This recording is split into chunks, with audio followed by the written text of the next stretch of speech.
Good evening. Welcome to the May 14th, 2025 meeting of the Town of Southampton Conservation Board.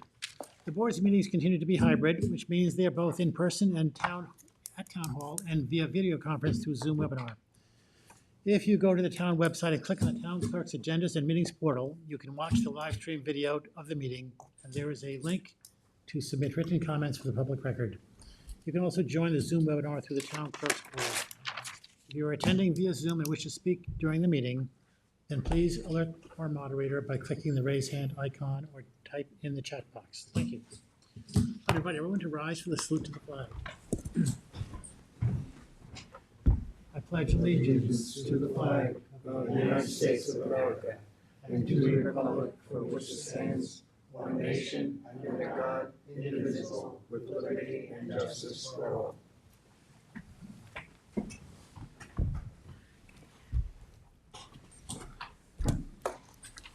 What is your pleasure on the minutes of April 23rd, 2025? Move to accept as presented or amended. Second. All in favor? Aye. Opposed? Public hearings, A 024038, 37 East Shore Drive, LLC. We do have affidavits of posting and mailing in compliance with the town code, so the board does have jurisdiction to open the hearing tonight.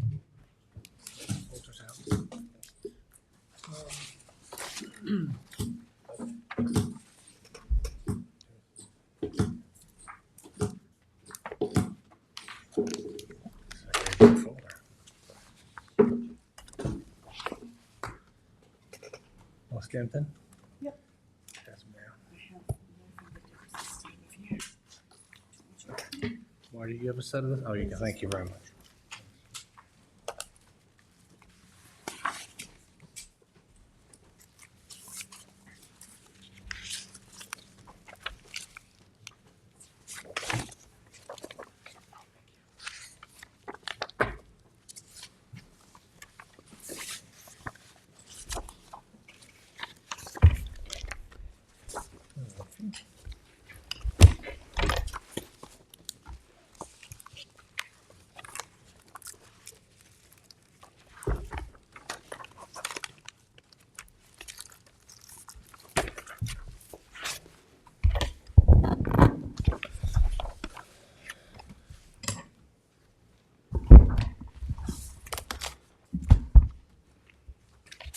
Daphne Vaughn, Surfside Environmental Planning. This is very sensitive. Okay, so this application was submitted to the Environment Division on June 10th of last year. Today being May 14th, we are 11 months after the submission of our initial application. This property is located on the north side of East Shore Road and fronts on Peconic Bay. The lot is adjacent to a common access area to the Bay Beach owned by the Bayview Oaks Subdivision Association. That's located to the east of the property. The property currently contains an existing one-story single-family residence with an associated at-grade patio, some pergolas, a masonry fire pit. My office worked on a prior approval on this property back in 2017 to redevelop the property prior to the requirement of IA systems. So that project never actually came to fruition. It required a 75-foot buffer at that time for complete redevelopment with an upgraded sanitary system at that time. The prior owner had issues obtaining mortgage consent from their bank for the buffer, so he never went through with the project and ended up selling the property. So my client purchased this property now, June 23rd of 2023. Historical aerials will show some storm erosion taking place between 2018, after that last permit approval, and 2020, 2021, as well as some additional between that time and today. part of that erosion from those storms caused some scouring out underneath an existing paver pathway, which resulted in my client constructing a temporary walkway, stairway to the beach for safe access. So the application before you right now is to restore the shoreline and beach property demarcation, let's call it, with a proposed stone and sand angled, partially submerged revetment across the north side of the property.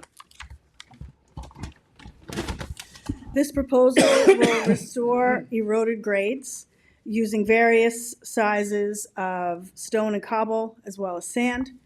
The plans we submitted are identical in scope to those on the east side of the common beach access area for 43 East Shore Drive, which is one of 5 other properties located to the east of this property that have been granted approval for the exact same or highly similar plan for shoreline protection. These permits have been granted between September of 2018 and December of 2021, with the majority of the work, 4 of them, conducted and approved with certificates of wetland compliance back in 2022. So these are all very recent.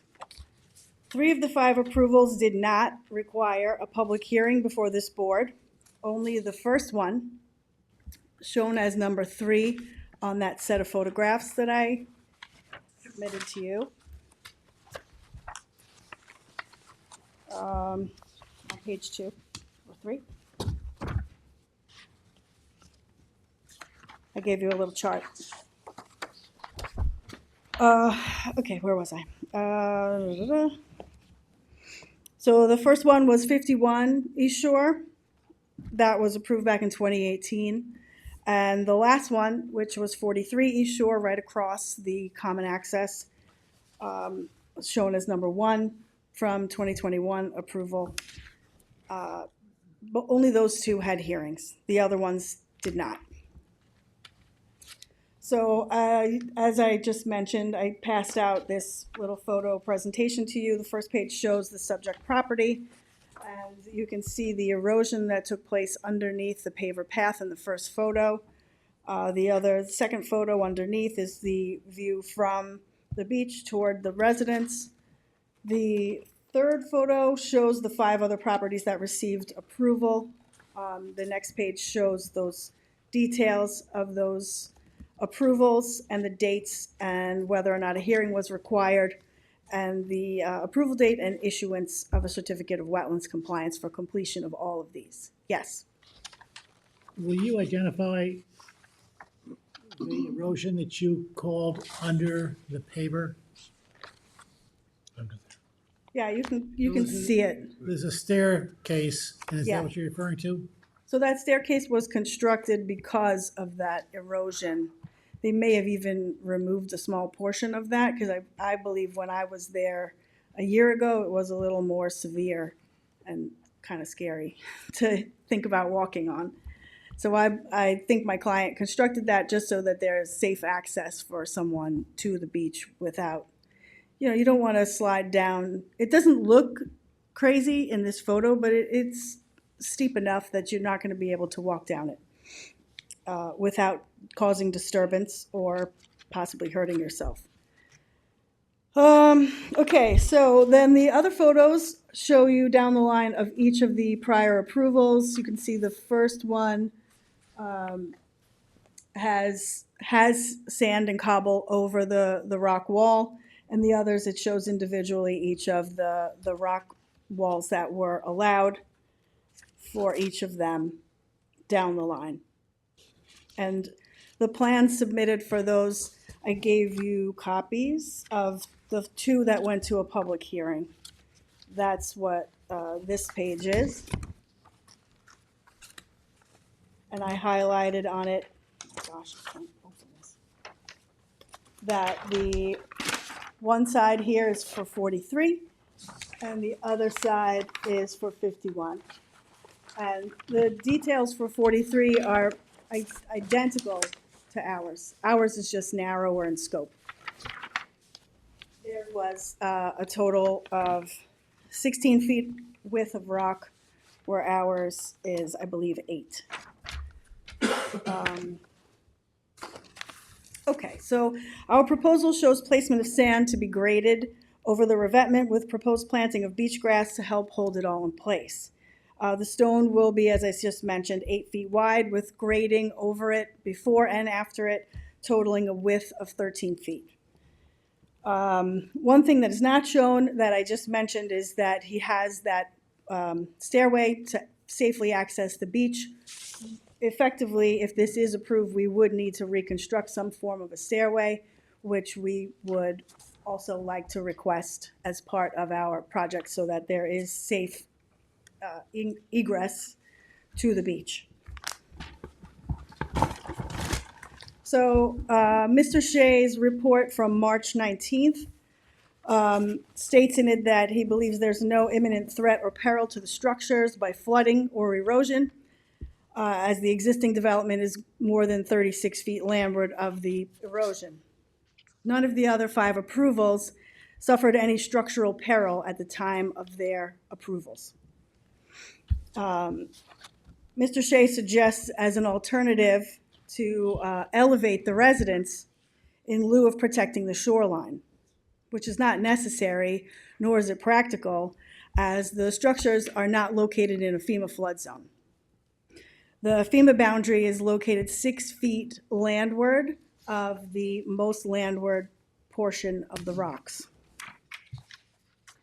Actually, of the sand and the plantings, which is still about 30 feet from the closest structure being the patio. Periodic cobble and sand replenishment is also suggested in Mr. Shea's report, which means constant monitoring of the shoreline and replacement potentially annually, which is costly and difficult to maintain, both permissions and permits. Lastly, Mr. Shea suggests as a less favorable approach, in his opinion, to place scattered boulders within the area between mean high water and mean low water, which are technically not part of the meets and bounds of my client's property. So that's also not practical. So the report also references the southeast pergola and the fire pit, both present in 2017 when I was here last time, that they need to be legalized. They were proposed to be demolished at the last time, and I don't believe they were shown on the survey, but I look back at my old photos and they were both present at that time.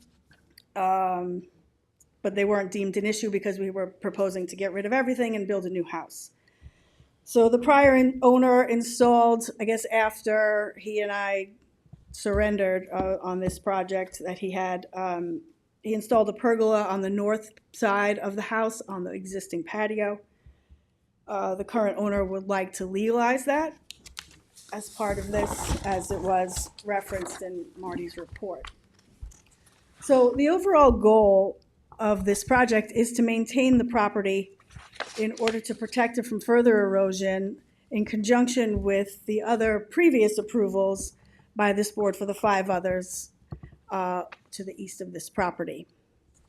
This erosion problem will continue to creep westward as it seemingly has occurred over the past 7 years since the issuance of the first of the 5 approvals.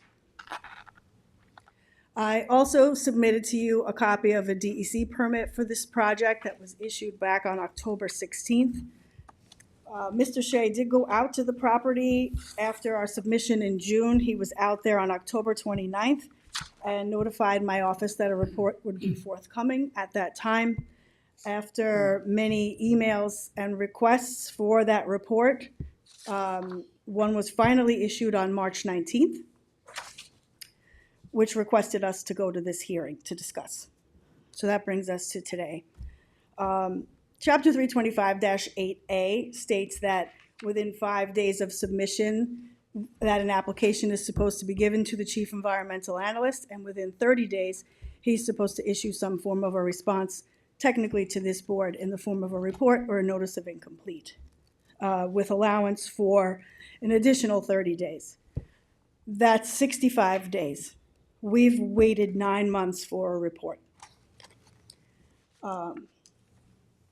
That's what I have to say.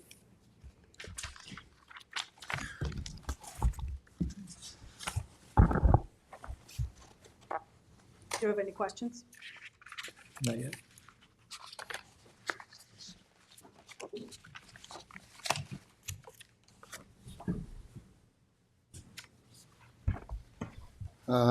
Good evening, I'm Marty Shea, Chief Environmental Analyst for the town. With regards to the comments about delays in review and processing of applications, as the applicant well knows, my office does not have sufficient staff to complete these reviews more expeditiously. I put a ton of hours in. I don't take vacations. I do everything I can to move these applications along. Many of the applications that we have raise many complex issues, requiring a lot of time on my part to review. There is a preliminary advisory report on file dated dated March 19, 2024. The report, consistent with much of the information that was provided by the applicant, provides a history of this property in terms of the prior Conservation Board conditional approval and the abandonment of former plans for residential redevelopment and establishment of covenanted buffers at this site. In addition to the comments that I will offer, the board should know that we did receive communications from constituents in the area,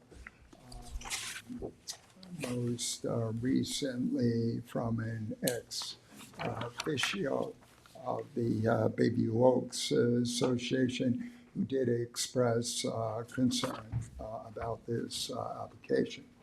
The concerns that have been raised so far by constituents relate to a purported encroachment of the property on abutting common open space owned by the association that provides pedestrian access to the beach. In fact, one of the latest emails indicates that the association is having their property re-surveyed in order to rectify any errors in survey and monument locations. Constituents have also raised concern about the potential effects of armoring of this section of the beach, expressed worry that armoring can actually increase erosion, result in loss of beachfront as well. Concern has also been expressed by constituents regarding the time of construction, and simply advise that in the event that this board does permit revetment construction, while they allow construction equipment to access the commonly owned beach in front of the private residence. Those activities need to occur outside of the summer and early fall, so that they don't interfere with the association's use of the beach and bay area. What I'd like to hand out is some photos that my office took of the beach this April. The photos were taken April 10.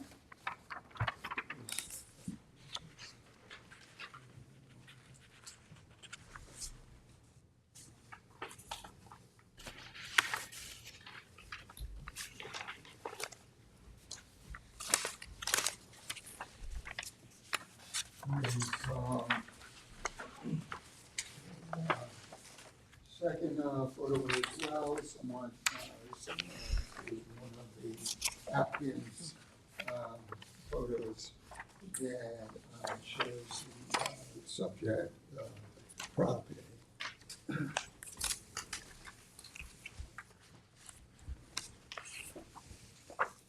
The erosion at the property I would describe as somewhat minor, in that the eroded headland and escarpment is only about 1 to 2 feet high.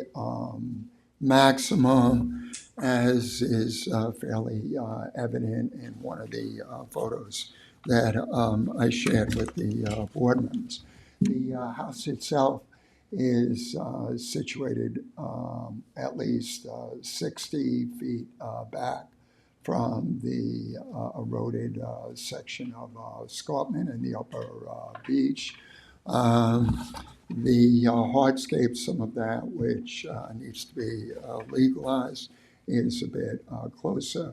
The house, as was indicated by the applicant, is located outside of the flood zone. The property is located along one of the only remaining stretches of natural beach in Noyak. This stretch of beach is about 1/5 of a mile long. It runs from the abutting Bayview Oaks Association Common Open Space south to the Fresh Pond Inlet. On the opposite side of the inlet, you'll see extensive bulkheading again. So when an application such as this is made for the remaining natural beach areas in Noyak, we really need to take a close look at the plans to see if the request for a permit to build rock revetment is reasonable, and whether or not it's necessary at this site. Currently, the existing residence is not at risk of erosion or flood damage, as it is situated farther back from the beach area. The mention was made of the permitted rock armoring on properties to the north of the subject property and north of the common open space area owned by the Bayview Oaks Association. The site conditions were a lot more challenging to the north, and one of the reasons was that a court-ordered concrete seawall was constructed at 55 East Shore Drive. We had a pending application before this board for beach stabilization In addition to the applicant's proposal to reconstruct a seawall, we had asked that practicable alternatives be explored in the interest of lessening potential adverse wetland impacts, including the possibility of increased beach erosion, seawater destruction, downdrift of the structure. And the applicant decided to litigate, and the courts decided that the reconstruction of a collapsed seawall should constitute a repair rather than reconstruction, and essentially ordered the building division to permit that concrete seawall without any permits from this board.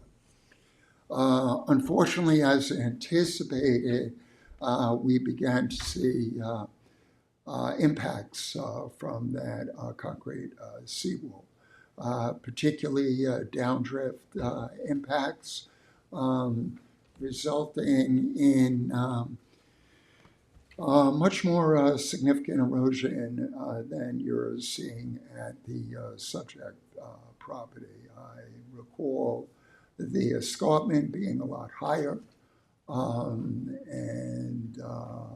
there was a real cause for concern among the downdrift, the immediate downdrift landowners, that court-ordered concrete seawall would continue to accelerate erosion in front of their homes. The beach condition was different. Whereas the beach at the subject property is characterized predominantly by bay cobble. That's those rounded stones that are washed up in the winter months, particularly when there's storm tides. The abutting properties to the concrete seawall, their beaches were predominantly sand. When you have high tides and erosion, beaches that are predominantly sand are a lot more vulnerable to erosion. The headlands are a lot more vulnerable to erosion as well than in the case of beaches that are predominated by bay cobble. The bay cobble actually stables particularly the upper beach. So notwithstanding that the beach is somewhat narrow, see what up this residence today. At the present time, I am seeing a beachfront that is fairly stable. The construction of a rock revetment at this property would result in a loss of beach, loss of that upper beach. That's an absolutely critical ecotone area for native plants and for songbirds and other wildlife that use our bay beaches. So the building on that wall would dramatically change the natural conditions of that beach, would likely over time only accelerate erosion on this property, and is not necessarily effective in achieving the desired results. While rock can provide some stabilization in the short term, if you have a very significant storm event, the high water and waves will typically come over those rocks. And the other thing that happens is the the rocks interfere with those flood tides and the recession of those flood tides.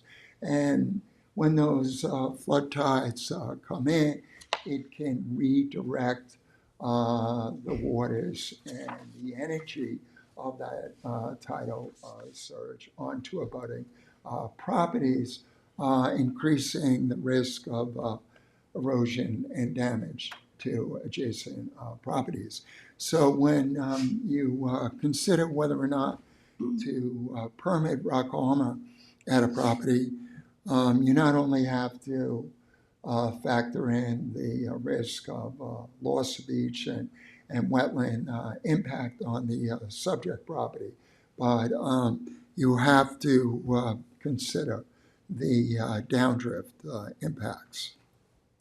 Much of the continuation of the approximate fifth of a mile of unarmored beach in this area is also predominated by beach cobble at present.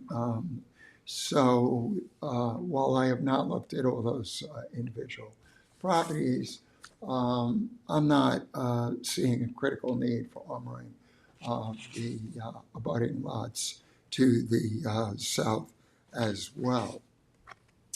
The my report is not supportive of constructing a rock revetment at this property because there is no emergency. The residence is not at risk. The only reason why I made mention of elevation of the home is not because I think it's necessary, but that suggestion was made for consideration because the implication of the application was that the landowner is overly concerned about risk of flood damage to the house. So notwithstanding that the house is outside of the flood zone and is secure because of its position, the applicant could elevate that home if they yet thought the home is at risk, and as long as they approach the elevation in a reasonable way, that activity would likely be permitted. So as another thing that the applicant could do is if you look at the photos, you can see that they're maintaining a lawn right up to the eroded escarpment. Lawns are not very effective at holding the soil and stabilizing ground. What is really needed at this property is for the landowner to take up some of that lawn and to create a buffering corridor of native grasses such as switchgrass, shrubs such as groundsel. The switchgrass has very deep, thick rooting system. Beachgrass is, of course, another option, which likewise is very effective in binding the soil and holding the soil together, so that when you do get a storm tide or a storm that has some erosive effects, the beach grass, switchgrass, and other native vegetation will hold the majority of that soil. Lawn grass is a very shallow rooted, so if they get ever pounded by waves, they can't hold that soil. So the consequence can be collapse and loss of lawn. There is debris, some debris along that minor escarpment that needs to be cleaned up. I would recommend that the landowner bring in additional sand and cobble to reclaim that eroded edge. And what can be effective is to, in addition to the cobble beach, is to create a mound of cobble or berm of cobble in the higher portion of the beach. You'll often see that naturally occurring as a result of winter storms. The applicant needs to acknowledge that they live on a beach where there are winter beach conditions and storm beach conditions during the winter months, particularly if we have significant storms. You would anticipate that the beach is going to narrow, that there's going to be erosion. And during the summer months, things tend to calm down and the beach will build and widen a bit. Notwithstanding the seasonal cyclic changes in beach width, I yet don't see that either the subject property or the residential improvements at this property as being at risk of storm damage or flooding, thereby necessitating drastic measures such as armoring of the beach. That being said, if conditions significantly change in the future, I'm happy to reassess the site conditions again and work with the landowner if there are better or alternate approaches that should be taken. The reason why there was also minor mentioning of a second but less preferred approach to look to get the association's approval to place widely scattered boulders, natural boulders of varying sizes on the beach and into the water, what those scattered boulders do is a much better job of breaking up the wave energy before it actually reaches that headland where it might create erosion. The danger with rock armor, even if it's angled as is proposed here, and even if it's buried in sand, there is a very high likelihood that that sand could be lost in the future. And you're still creating kind of a vertical wall. So what happens is if you do get high energy waves coming in and a strong surge, it's going to smack against that rock. And when that happens, the rock will redirect the wave energy and water energy downward, resulting in an increased likelihood of beach erosion immediately seaward of the armor than if you went with more natural restoration approaches. I have no issue with legalizing the residential improvements that were completed at the property without requisite wetland permits. I think, as I believe the applicant offered, my preference would be to see a different type of stairway, not a treated wood stairway as was built without permits at the site. But I think, again, central to legalization of the improvements at the property and long-term protection and management of this property is to create a substantial naturally vegetated buffering area as well. That would be an unfenced buffer. Again, the lawn would be taken up. There would be no allowance for reestablishment of any paved or stone path going to the beach. Any pathway consistent with our standards would have to have a maximum width of 4 feet and be pervious sand.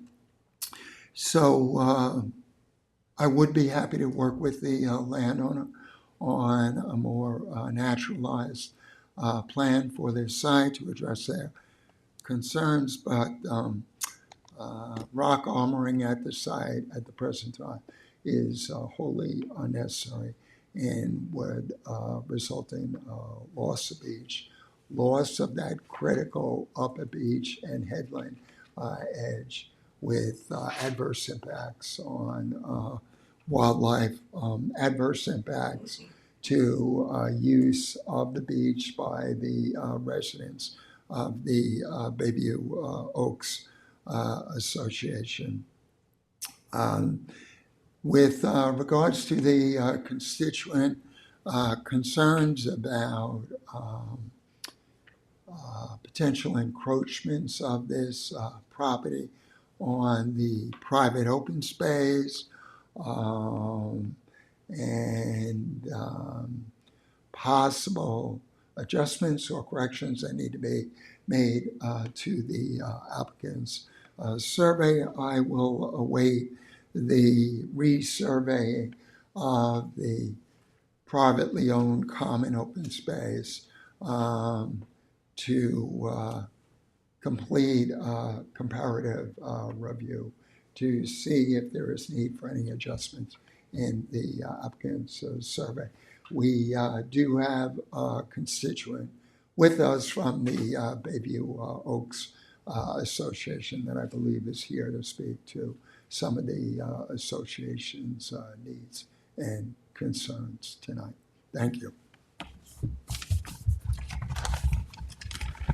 Marty, do you have any photos to substantiate your comments about there being damage to the beach or erosion to the beaches in areas where the rock revetments were previously already approved? Well, I could, certainly search the records, see what we have on file for that. I don't have photos with me tonight.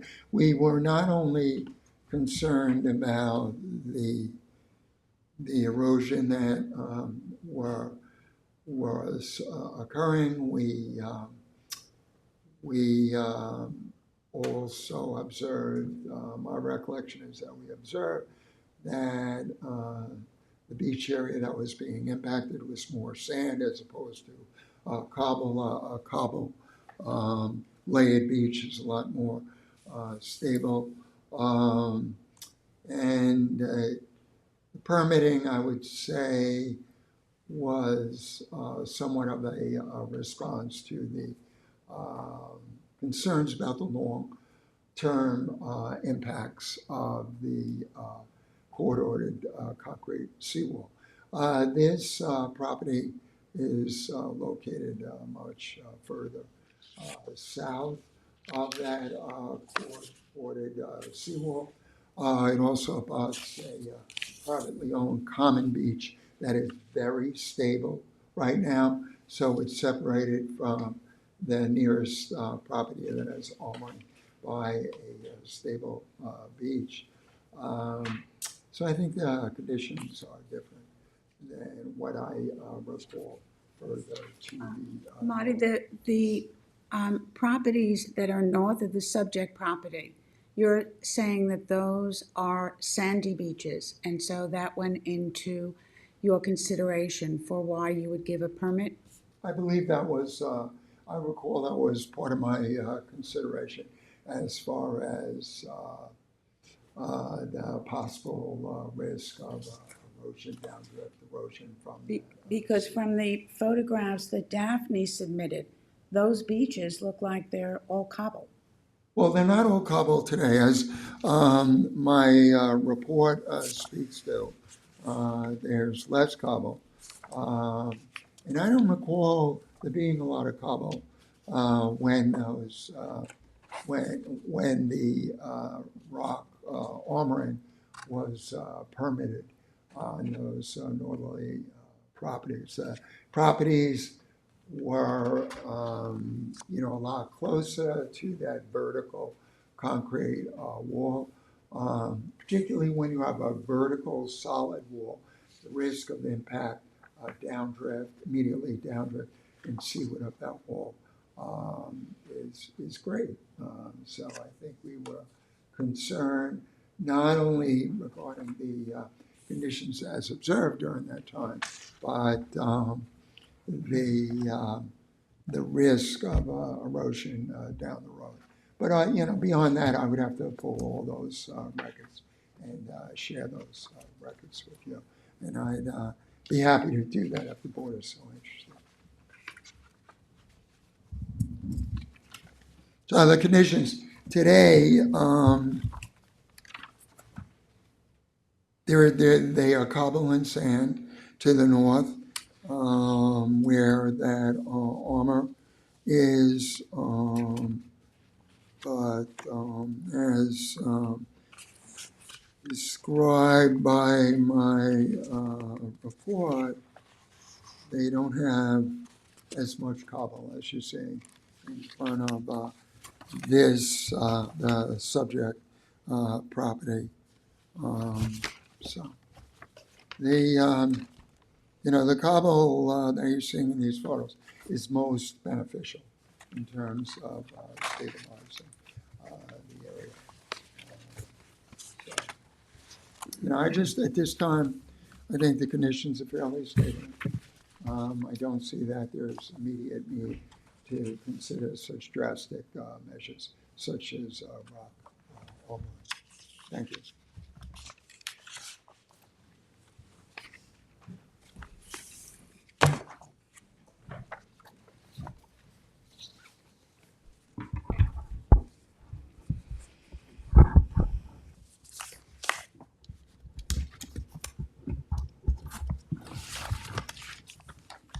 So the one thing that you can see in all of my photos, which were taken on April 30th, is the rack line, which is showing you basically the high water mark.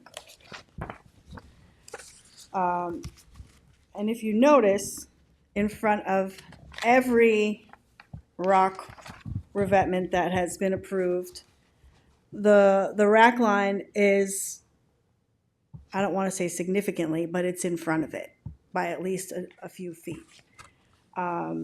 So the purpose of this wall, let's call it, is, as I said earlier, to maintain that existing edge that they've already lost some square footage from of the actual property versus the beach.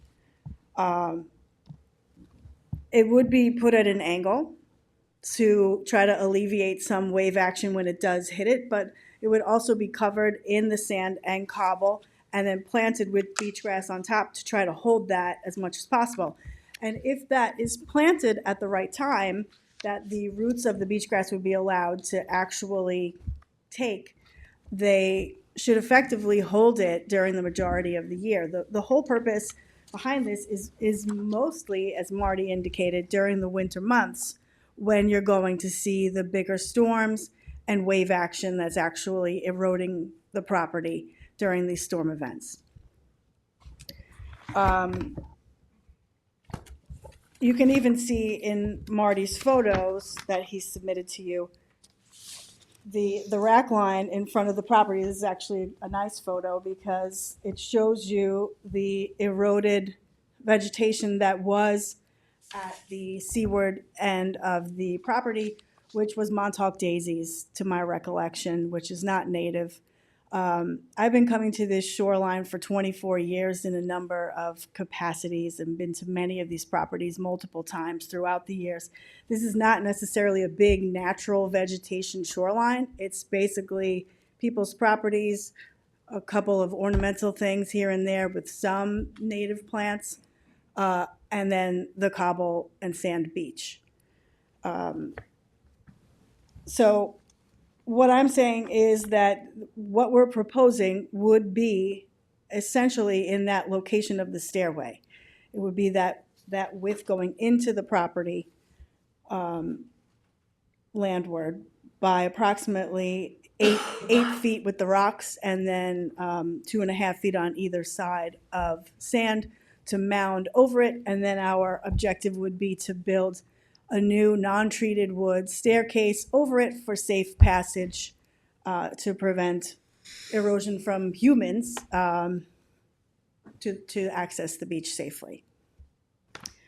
As far as any encroachments into the common area, it's my understanding from the owner that Squires and Holden had gone out to redo the survey more recently, because the meets and bounds, to my knowledge, on the northwestern side, I guess we'll call it, being the bayfront, were not accurate. That mean high water is not the meets and bounds of this property. It's actually landward of that. And it's about maybe 5 feet seaward of the edge of the stairway that my client constructed. But otherwise, I don't see any structural encroachments into that common area. I'm sure that the constituent can address that. But otherwise, you can see in the photos that Marty submitted some failed hay bales that my client had utilized at one point. And in the other photo, you see that those hay bales were placed to the next property, to the, I guess we're calling it south, in a much more, what do I want to say, regular, like piled, constructed way. But all of these things are on the landward side of the high water mark. So effectively, they would not be hit regularly by tides during the majority of the year. This is mainly for storm protection, which is what everyone else had requested in these past 5 approvals that this board granted. Some of those properties are a little steeper. The properties further, I don't know what direction I'm talking about, further north, I guess we'll say, beyond the ones that were armored with rock, are bulkheaded and have been bulkheaded forever. So those come from a higher elevation, where then things came lower, and yes, that concrete wall was existing in prior years and then was allowed to be repaired, I guess we'll call. But that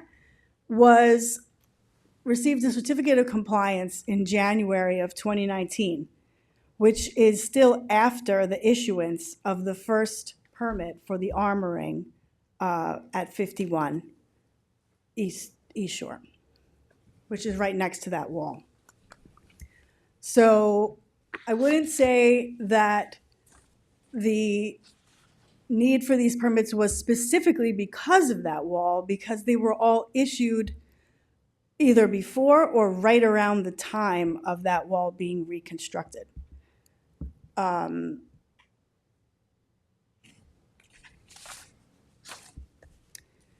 else? So although the structures are not in imminent peril, as I mentioned, no one's structures were in imminent peril. If you look at the aerial, if it was pulled out a little bit, nearly all these houses are in line with each other. Some of them that are a little closer, still, when there was erosion in front of those, it was not immediately in front of their structures. So none of them had any structural peril at the time of the approval of the rocks. But there was a need for it to maintain their property. That's all that we're seeking, is maintenance of the actual property that was there and has been taken away through some form of armoring. And as you can see, this is just going to keep going straight down the line. So The guy next to our property has a significant amount of hay bales that he keeps putting in to try to stop this. They deteriorate. Eventually, he's going to come in and probably ask you for the same thing. And then it's going to go down and down and down until you end up reaching that bulkhead that's at the end of the beach to enter Fresh Pond.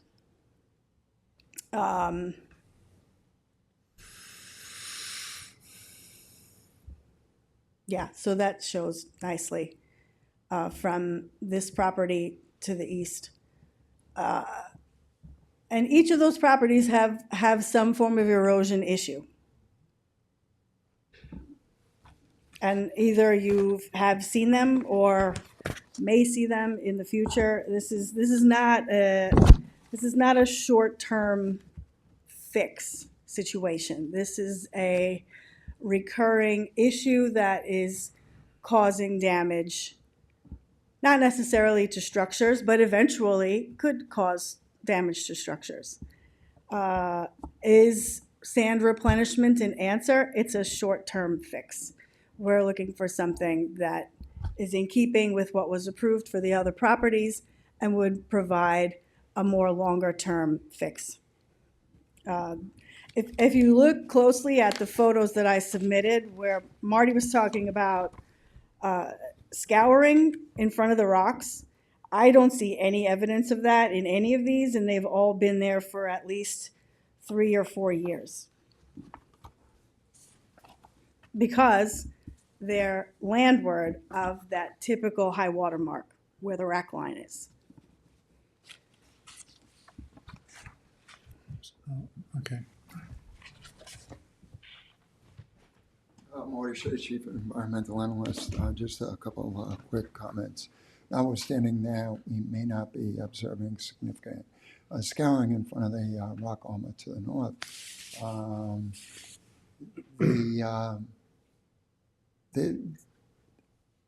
There's no need to armor this beach right now. The wetlands law is all about protecting wetlands, beaches, bay beaches in their natural state. Any radical change like this destroys and adversely impacts that natural habitat.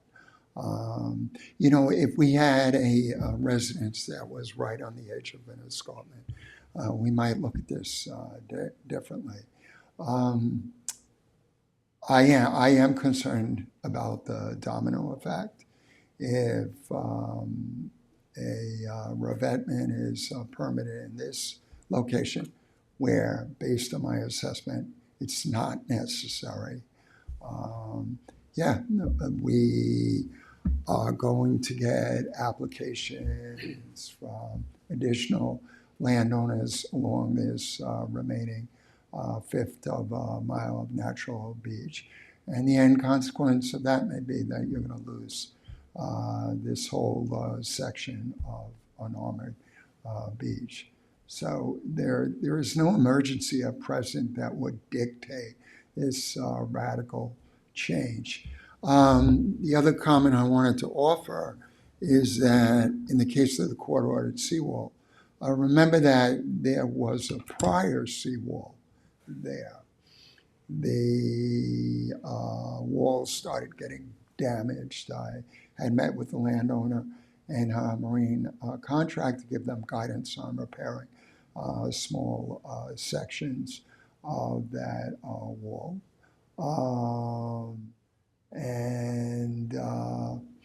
Then what happened after successive storms, the wall collapsed. And that's when an application was made to this board, and we said, we're concerned about the impacts of rebuilding a vertical seawall at this property. As required by Chapter 325, you need to look at practicable alternative, softer solutions. And although I think we opened the first hearing, rather than work with us, the landowner decided to bypass us. I believe they filed in Article 78 and went to court.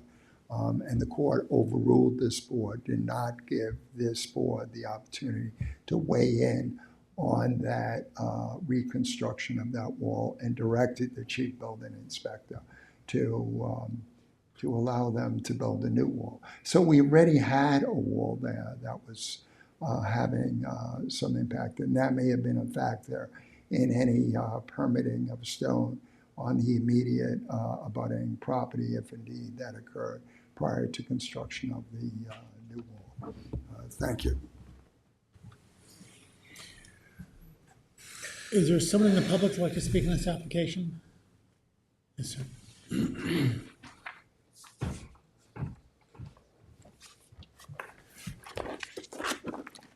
Very interesting to live in a place and hear it be discussed like this. I'm Daniel Sheridan, Okay. and I'm from Bayview Oaks, just finished a term as its president, and I remain the main treasurer and the one who handles contracts and money and bills and everything about Bayview Oaks. And I've been part of all of these rock revetments that have taken place. So I know the history before the erosion occurred, what we're watching now, and to everybody I say you're right and you're wrong. We're dealing with Mother Nature, a guessing game of the impact of what's occurring. My purpose really to come tonight, I've been into Marty's office this past week about something completely different. It was about what you had referenced, the survey that Bayview Oaks does every 10 years. So it's not about this project in particular, but on April 30th, we began, as we, in a normal pattern of repeated surveys of Bayview Oaks and its beaches and properties. So that occurred, and so you pull out old maps, and I pulled out the 2015, and that's where I saw different things in the right-of-way, not big, but just some changes, and I mentioned to Marty, something's different here. It's a difficult place to do a survey because of the history of the things that have been there, where people, when they leave stuff in the ground behind. And so is this new, old, or back from when, where the survey lines are going to begin? It's more complicated by the owner, prior to the owner you're representing, did many things on his own, where in the night you discovered things. So we sort of know the comments you've made, where they're coming from. Yeah, you have to address us, I'm sorry. Direct Yes. your comments to the board, please. Yes. And so the concern for Bayview Oaks part is the beach in front of this house and the common areas. We have two common right-of-ways to get to the beach are deeded private property of Bayview Oaks. So very unusual that the beach itself is deeded private property for 865 feet. And so because of that, any of these revetments required Bayview Oaks to give permission, once this board gave permission, for when people could bring equipment in on the beach, and that the association's beach wasn't taken away from the residents in the summertime, but that we created a window of when work could occur, and that contractors be responsible to put everything back into usable condition for the next season. So that is occurring for what we're talking about now with this house. In terms of the reactions, if you had a great picture there of our main common right-of-way, if that could be brought back up, it really shows what's happening in a very good way. Because in the common right-of-way now is the float, the swimming float for Bayview Oaks. And where it is stored, that square object in the right-of-way, it's stored that far back from the beach because you can see sand between it and the beach. That's how high up sand has come in storms this past winter. And this winter was not very rough. So a lot of movement of water keeps occurring and the shoreline changing. So for the house you're discussing now, the whole front yard disappeared about 8 feet from what used to be present for that yard. And the same on the other side of the right-of-way, that person's yard. There used to be a picket fence there in set measured sections. And so 8 feet gone, and so we know the distance. That repair on the east of our common right-of-way did not do a rock revetment, but is doing other treatment with sand, it's less aggressive, the sand, the seagrasses, and that seems to be working and be more gentle to our common right-of-way. And so our hope was with the other side, something like that would also occur where the grasses and it's a fabric that's placed underneath and rocks on that, and then as was presented here, that takes maintenance. The owner every 2 years has the company that built that inspect it and do whatever repairs might be needed. And Bayview Oaks also for our right of way, the company asked, should we look at your place too? And we agreed that every other year, just see if it's washing away or not. Do we need to do anything more? We like for the Bayview Oaks right-of-way the way it is, not having these large projects around it. It seems to be holding that it's not washing away and becoming that we need steps to go down on the beach. We'd like it as long as possible to be a parcel of land that you can come and go without having that problem that steps represent. So for this project, if approved, what I would need to present for the people involved is just our part of here's how you get our permission to do your job using Bayview Oaks property. This house and then moving east, that common part, the next house is in Bayview Oaks on the Bayview Oaks beach. The third house is in Bayview Oaks, but on state property now. So the beaches after that become New York State beach property. So the wall you're talking about, the seawall, is a growth out of the original seawall was probably 30 inches high out of the ground. Bayview Oaks had a similar one for our other right-of-way. The aggressive nor'easter storms did the erosion you see today, where at least 8 feet of ground or more is just gone, and these giant rock revetment solutions were being tried out. All of the rock revetments, when you look at them, as a local, we sort of laugh looking at them, all of them were covered in sand. They were all owners complied with the request. You don't see any sand on any of them. Mother Nature said, no sand here, that's gone. Grass up on the ground level behind them, the grasses seem to be taken, so that is a good thing to keep trying to have work there. And for this solution now to get rid of the beautiful green lawn and put seagrasses in there, I think would be good to continue that pattern seems to be working. So any questions for me as the local? Okay, good. Thank you. Your presentation was very good. Any questions by any board member? I'd like to just summarize what we've heard here and let's work towards the next step. And it seems like there is general agreement, there is very limited erosion. It also seems like there's agreement that there are several houses to the north that also have similar rock revetments as the applicant wishes to construct. This last speaker said that when constructed, all these revetments had sand over them. Now there isn't.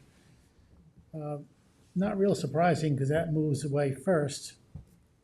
The cobble may be the result of erosion of the sand, leaving a larger cobble behind, which is more resistant to erosion. And I don't think any of these houses are in peril from the pictures and from what we've heard.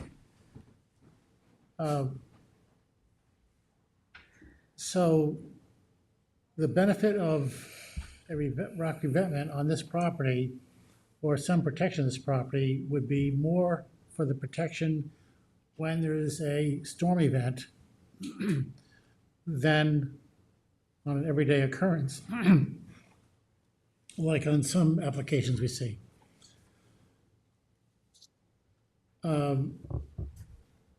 Which means that a rock revetment here will have little function and little impact. So on the one hand, it probably doesn't make much difference whether we approve it or not, because the water's not going to reach there unless there's going to be a big storm event. But in general, we don't like to see hardened structures on shores, because in principle, over time, it does remove the beach. Is there a way? Is there a way that your client would be willing to look at an alternative, perhaps similar to what Marty suggested, of rather than a more engineered structure as these rocks in what your drawings show, but rather some staggering pattern of rocks seaward of where between the between the low and the high water line. That's not possible It's not because their it's not property. our property. It's their property. I understand that. However, what is the relationship between your client and Bayview Oaks, the owner of it? Have you approached them to see if they'd be willing for you to put rocks on their property? No, we have not.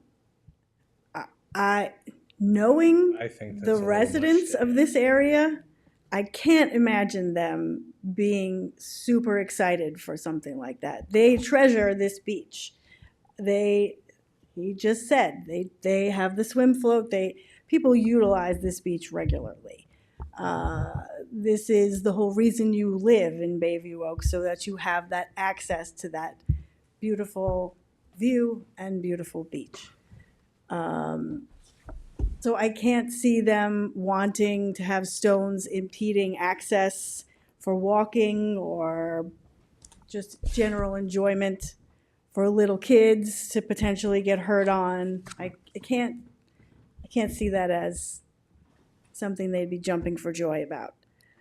The sales pitch would be that typically when there's a hardened structure on the shoreline, it's only a matter of time before the beach disappears. So the sales The beach pitch hasn't is, truly disappeared on any of the properties. so the sales pitch is that the rocks between the low and the high water line doesn't remove the beach, it keeps the beach. Well, if that's the case, then that should have been done further up the beach instead of what they were granted. That may be correct. So it's kind of like the walls began coming in. And I would say again that 43, the one that is closest to us, the plan that we submitted is identical to their plan. And they're 150 feet away. This beach, the high beach, as you can see in my photos, is all pretty much cobble. It gets a little sandier on those more northeasterly areas. I'm actually more concerned about the ones to the south. Yeah, so those are, as you saw in Marty's photo, largely comprised of more cobble than sand right now. However, as the gentleman noted, there's about 8 feet of property that has been taken off of this guy's lot. It's happening to the southwest. That's why he's got those hay bales constructed. I know I've heard from older clients of mine further down the line that they're having issues and what can they do. So this is not going to be an issue that's going to. We have to make a decision on your application, but I'm also thinking the domino effect. We already have other applications down the line. How are we going to transition to something different that's going to allow for the beach to stay longer term? Well, I'll say it again. Out of those 5 applications that were approved, only 3 of them, 2 of them went to a public hearing. 3 of them were just approved without any discussion. It was just, here's your permit, have a great day. I wonder whether or not that's actually not the issue before us, right? I mean, those were decisions made, between 2018 and 2021. We have to decide on this application and its applicability to the wetlands law. But it is a precedent.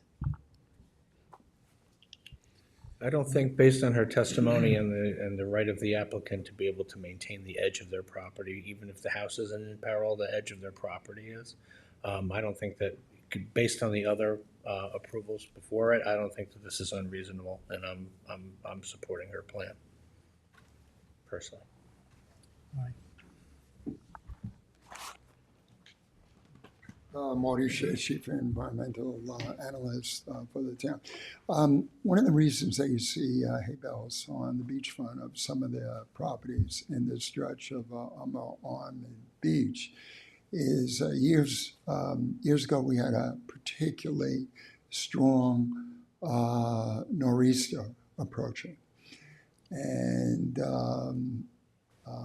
prior and in the midst of that storm, I was contacted by at least 1, perhaps 2 landowners who were very concerned about the high waves, very concerned about whether or not their properties would be significantly eroded or damaged. And there was not enough time to get a lot of beach cobble sand to place that down to defend those properties. So what I had actually offered as last resort, while that storm was approaching and while the storm was underway, that they could stake a line of temporary hay bales along their escarpment, and that those hay bales, I think I initially said they could remain in place for the duration of the storm. And then I may have said for the duration of those winter months, in order to soften the impact of the surge and waves. And to a large degree, it was very effective as a temporary measure. So in this case, consideration could be given to a similar approach, that perhaps in the winter months or prior to predictions of a significant storm event, the landowner could be allowed to stake a temporary line, perhaps 2 lines of hay bales to get them through that storm. And if it's particularly rough winter, to get them through the remainder of that winter, when then those hay bales can be taken out because the summer is a calmer period. And what that does is it allays their fears. It gets them through the worst of the storm when there may be a need for something, a stronger line of defense. And then the beach is restored back to its natural state by removal of those hay bales after the storm event or the winter period is over. A similar could be a similar approach. The permit could be written so that it would allow them to temporarily stake a hay bale line if there's a tropical storm or there's a hurricane event, to get them through that period when they may be at the greatest risk, and when their fears and concerns may be the greatest. And, it's been a while, but when that was done, the landowners at that time were quite satisfied that I was willing to get them through the storm event and offer a temporary measure that would provide for some protection. So, consideration could be given to a similar approach, to allow for temporary staking of hay bale lines when their properties are at greater stress. The other thing that needs to happen here, though, these landowners need to work with us. They, rather, as was mentioned by the Bayview Oaks Association, perhaps rather than continue to maintain an expanse of shallow rooted lawn on this property, the landowner should beach grass their property seaward of the improvements. That'll offer some additional protection. But, they need to be better stewards of their property, and they need to manage their property better. In the event that there is still a need, even with perhaps some additional cobble placement and sand placement, in the event that there is still a need for a stairway, of course I'll permit a stairway. Typically my preference is for a light penetrable stairway, so that if there is an opportunity for vegetation to grow beneath that stairway, it has a better chance of growing and stabilizing the area. Because when you have wood-decked stairways along eroded beaches, it typically creates a gully or a channel of erosion under that structure. So I think we need to be creative here. Listening to the applicant, understanding the landowner's concerns. But I just don't think there's any need to be so aggressive right now as far as dramatically changing that beach. You change this beach, you're going to set a precedent for that remaining stretch of natural beach from the Bayview Oaks common beach access all the way down to the inlet. Do we really want to see that entire beach armored? Is that what Chapter 325 is all about?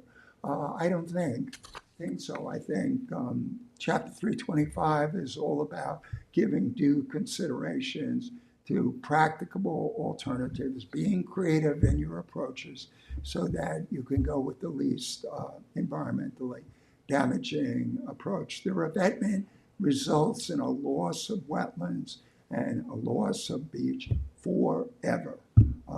So I think that needs to be considered. So I think there's a need to be a little bit more creative about how we approach these situations. Thank you.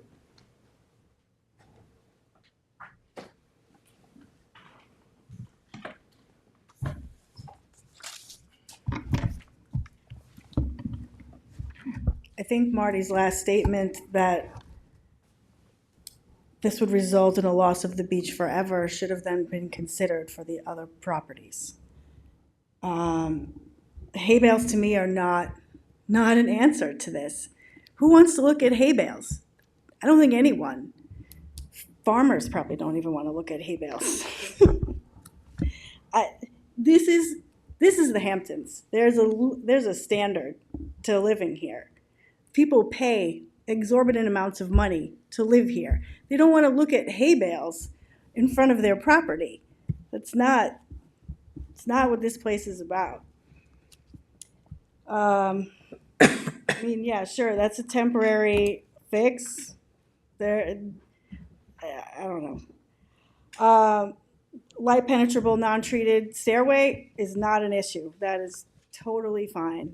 We are proposing beach grass to be planted over the entire structure of the angled rocks. I can't say that the other people's rocks are angled. If you look at the photos, those are pretty very vertical. Very vertical. We're proposing an angle to alleviate wave action.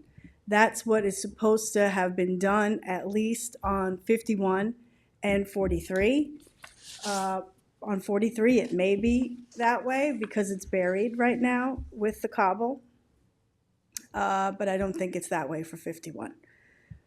The other ones are seemingly very vertical, or they're stacked and then stacked back, but the rocks are larger than what we're proposing.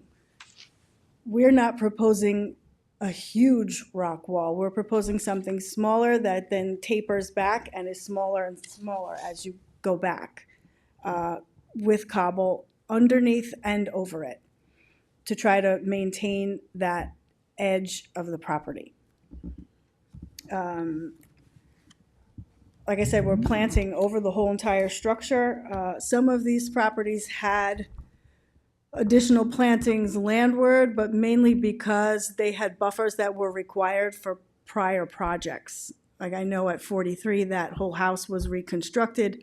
They had a larger buffer that was required back in the late 90s. Some of the other ones had 30, 40-foot buffers that were required for pool projects or additions. I know a lot of these properties because I worked on them.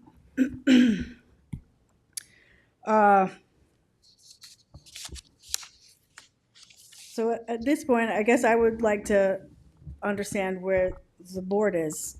I would just like to. Going back and forth, it's an hour and a half. Let me, yeah, we gotta, We gotta move on. I'll be extremely brief, I promise. all right. Put the timer on? Marty Shea, Chief Environmental Analyst. I was not for a moment suggesting that people look at a wall of hay bales all year round. They would never be necessary during the summer. They wouldn't even be necessary during the majority of the winter month. I'm just offering that as a last resort measure. Most of these landowners don't even use their homes in the winter months. All right. So it would just be a short-term measure if they thought some additional protection was warranted. Thank you. Let's pull this together. We've heard important, significant comments on both sides of the issue, and the answer is not leaking out as a common thing that we all are gravitating towards.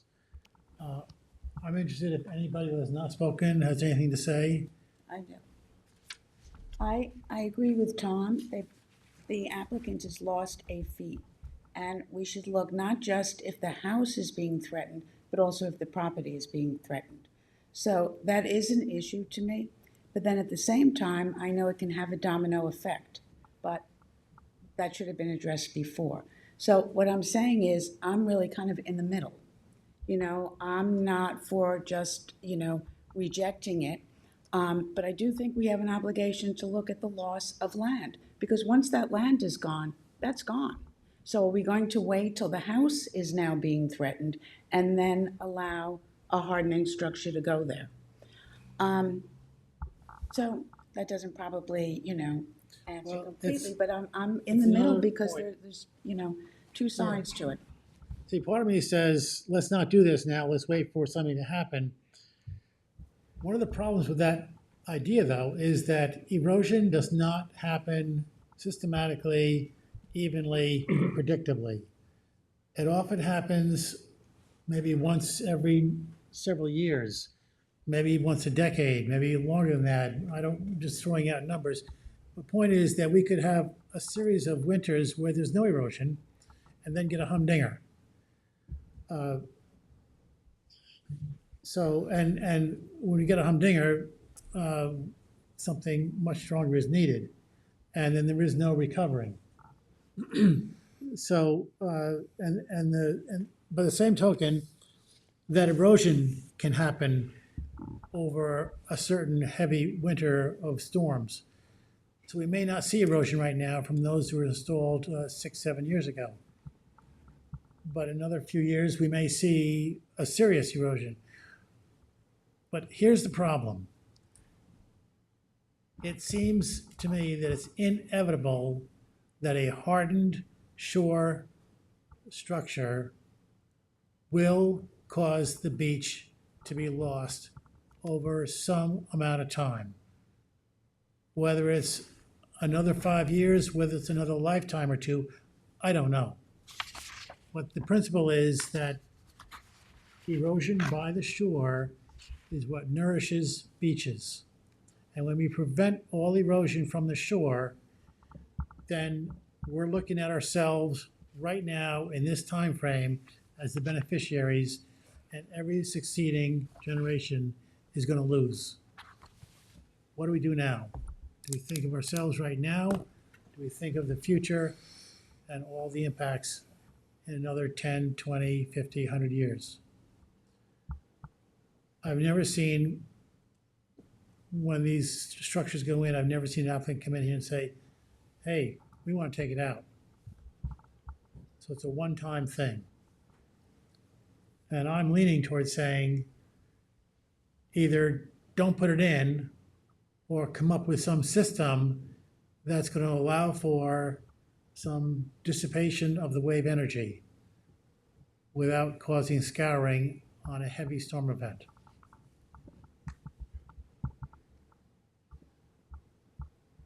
Any other thoughts? Well, I have I like to walk Long Beach quite a bit, and they have an enormous amount of beach plum plants down there, and they seem to work. I'm not sympathetic to to the applicant's situation, Daphne.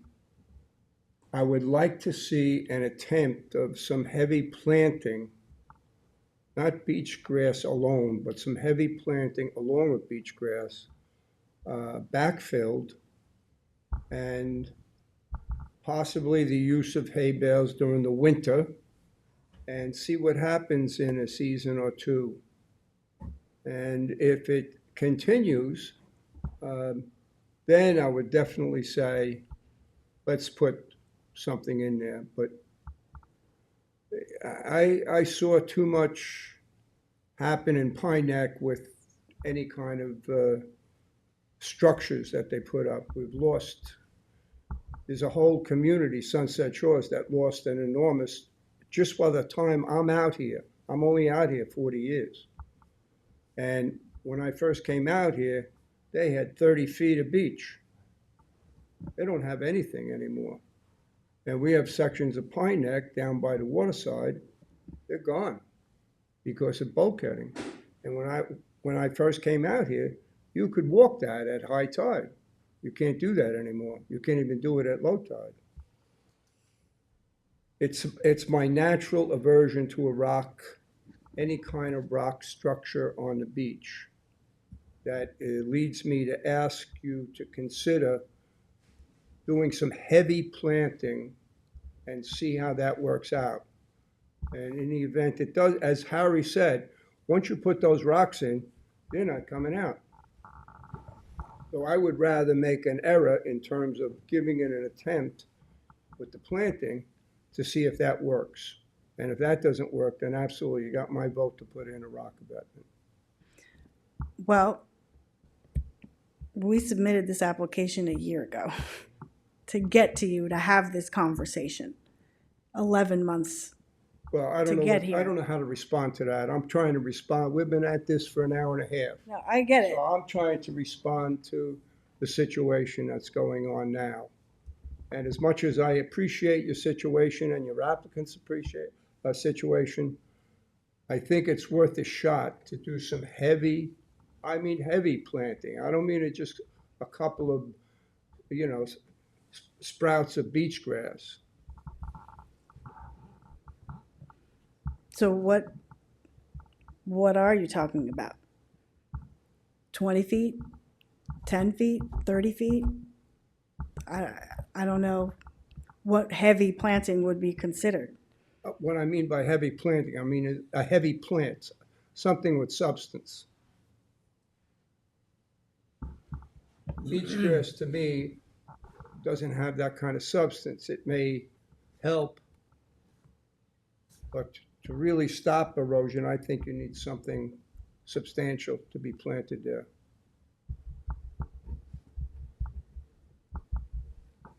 At least try it.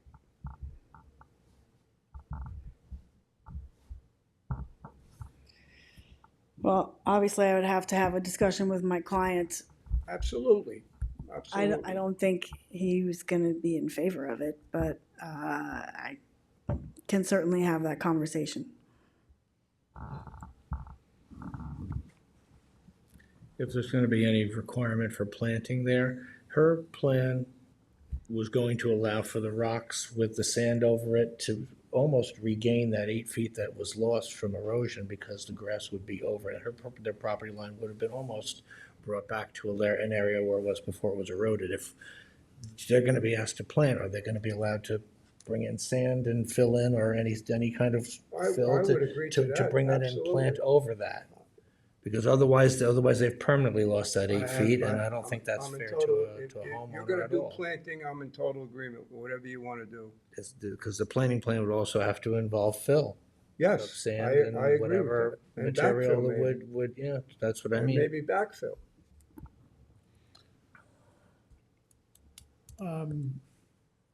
Marty, word of advice on this idea of planting and backfilling.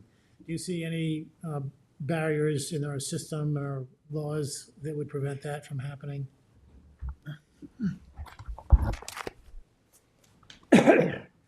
Well, I'm hearing two different things being touched upon. One is that the applicant has over the place sand and beach grass at the top of the revetment. No, no, Highly unlikely no, that no. sand's gonna What- remain. No, in let that me, beach let me grass. clarify the question.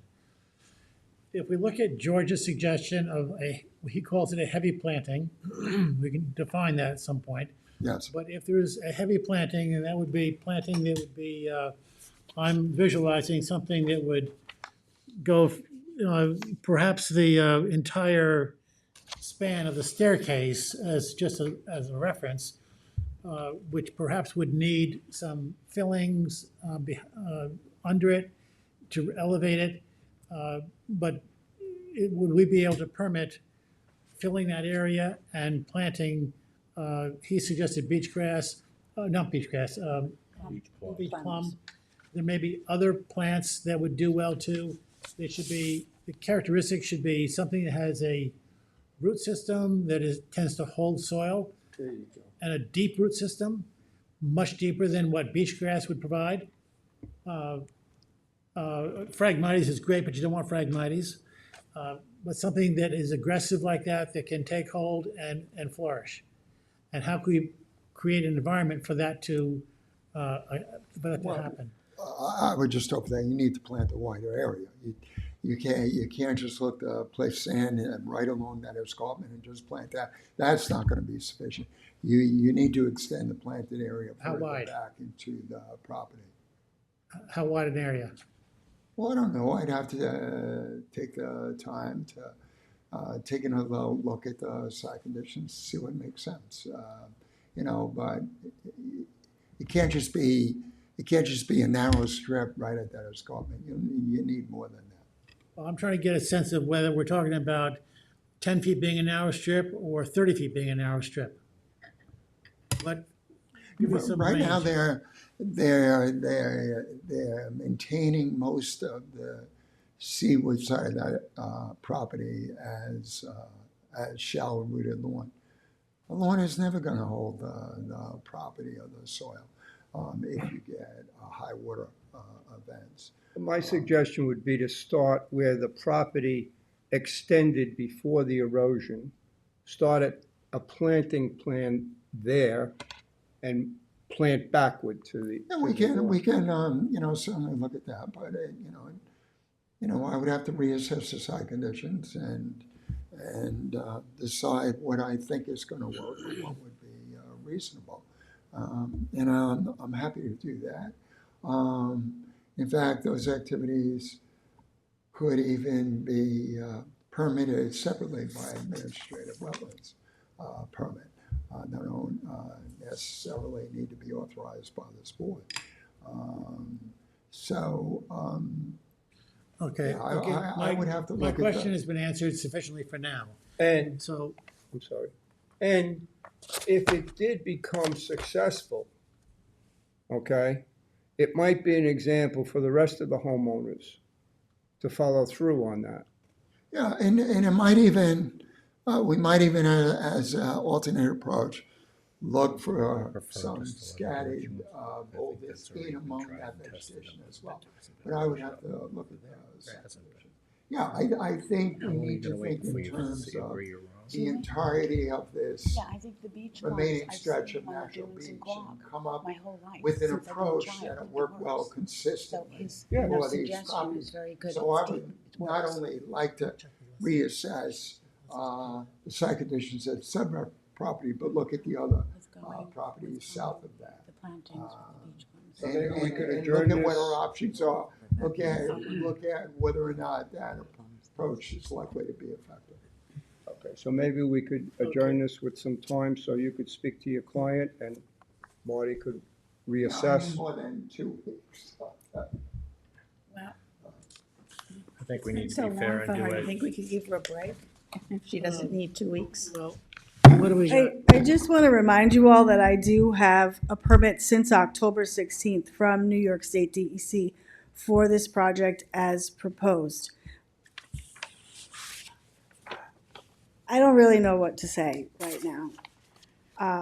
Here's the problem. We don't have an agreement on this board to give you a permit to do what you want to do. So there's one problem. We're not going to get it done tonight. We're going to adjourn this for 1 month till June 11th. In that time, I'm going to ask if you go to your client and you do some work, some homework, to see what planting, what density, what placement, what stretch, how wide a stretch you can do that might be effective to be in place of the rock revetment. We're resisting doing rock revetment here and on the future applications because you don't like them. We have to find an alternative. You don't like them, but 5 of them have been approved. This is very confusing to me. Okay, I understand it's confusing, I understand we've done that, and I understand that it doesn't make any sense. I agree. I think if we had all this look at again, we might look at it differently. I'm not particularly happy with what I see happening up there in those applications that you took pictures of. But that's water over the dam. What I'm looking for is that rest of that line of dominoes to fall over. And I feel we're on the precipice right now. And if we bend on this one, I don't know how we can stop it.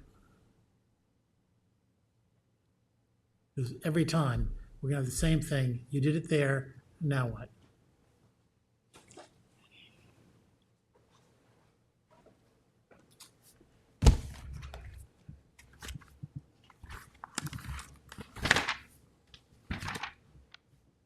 June 11th? June 11th.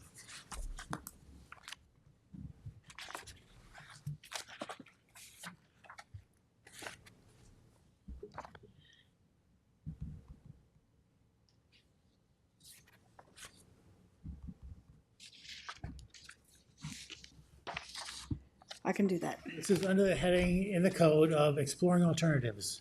We're searching for something that will meet the needs of your client and also honor the purpose and position of Chapter 325. Okay. I suspect there's something that'll work, but you guys have more experience on that than we do, so we need to do some homework on that. Is there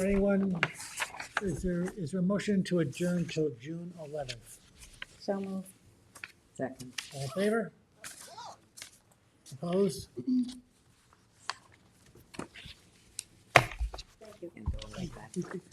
Unless you want to keep them. A024056, Crypto Avenue LLC. This is another new public hearing. We do have affidavits of posting and mailing in compliance with the town code, and the board does have jurisdiction to open the hearing.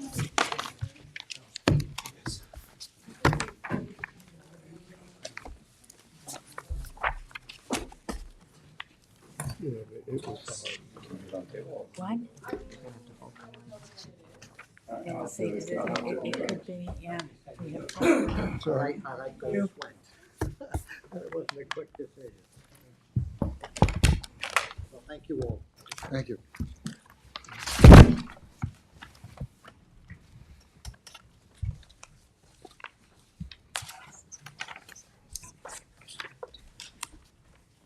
Oh, Tom, sorry. This is Leslie. You gotta break that one. Yeah, I'm a little new to figure out what I need to pass down the line. Good evening. My name is Young Yoon with Yoon's Group, Codair Architectural Division. Excuse me. So I'm here on behalf of the owners, Shrovies.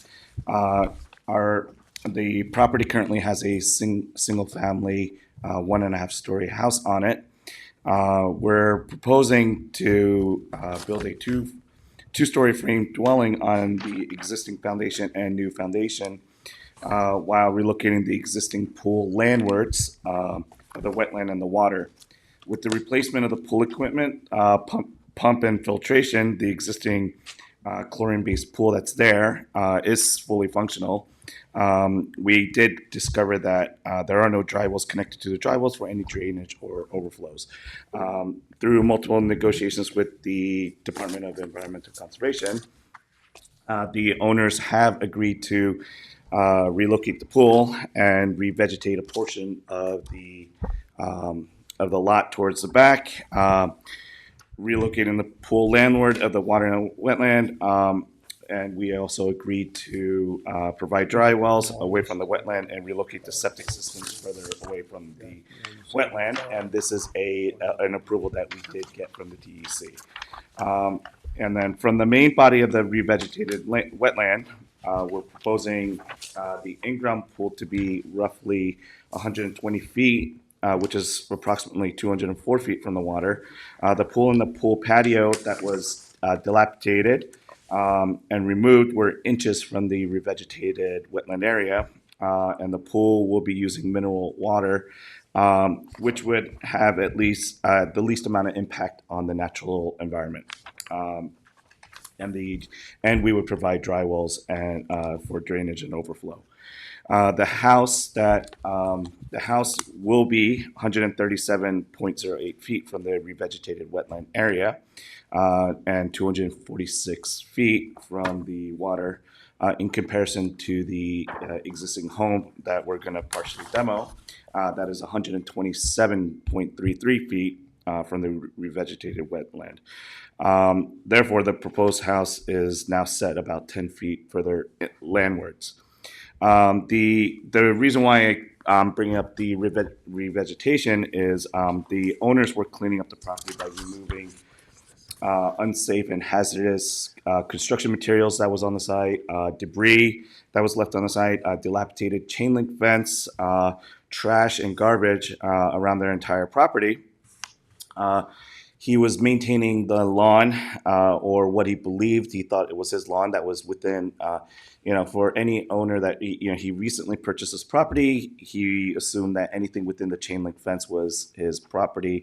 That wasn't part of the wetland. He thought it was part of the grass. So he was mowing the lawn, maintaining it, grooming it, just like it's been done. If you look at the satellite photos, it's been done for the last 20, 30 years, that whole area within the chain link fence was always being maintained. With all that maintenance happening, the owner removed the pool patio and the deck behind the house, and then in doing so, he was filling in the empty spaces. He was tilling up the land there to plant new grass. When Marty came and stopped the job and said, "Hey, you actually need a wetland permit here." So, excuse me. So, with that,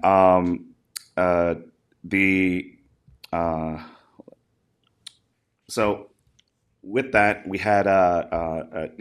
we had a topography survey, an existing topography survey. With all the work that was being done, Marty did ask us to provide a new topography survey, which was completed, which will indicate that there was almost minimal grade changes, almost very nominal, and in comparison with the existing and the new survey that was completed by a licensed surveyor, Warbrooks. Our proposed house that we have, the house will not be closer to the water than the neighbors to the south. The area that Marty is measuring, his distance from the wetland is to on the south side is no wider than 3 to 4 feet. by revegetating a larger area and towards the main body of the wetland area, towards the water. This will protect the homes and the neighborhoods from any future storm surges and erosions. This was a conversation that we had with the DEC, and this was something that they were in favor of. The 3-foot wide wetland area really would serve almost no purpose as far as controlling erosions or protecting the properties because it's a really narrow strip. As I mentioned, the DEC has already approved our plans to revegetate roughly 1,500 square feet landward of where the current wetland is, with the state approved, and we'll work with Marty as well in terms of what plants to plant there. And they were okay with they approved the location of the home, the in-ground pool, and the updated septic systems. They did like that we were proposing to install dry wells throughout the property to address any water runoff. And the DEC did appreciate that the fact that the owners were willing to take on the expense of relocating the pool, which they said was grandfathered in as long, and they appreciated the fact that we were willing to bring it further away from the wetlands. The owners are trying to create a safe and beautiful environment for their family, as you would find with most homes in this area. I did, when Marty sent that, the advisory, we did send a rebuttal. I'm not sure if you did receive it, but I do have a copy here.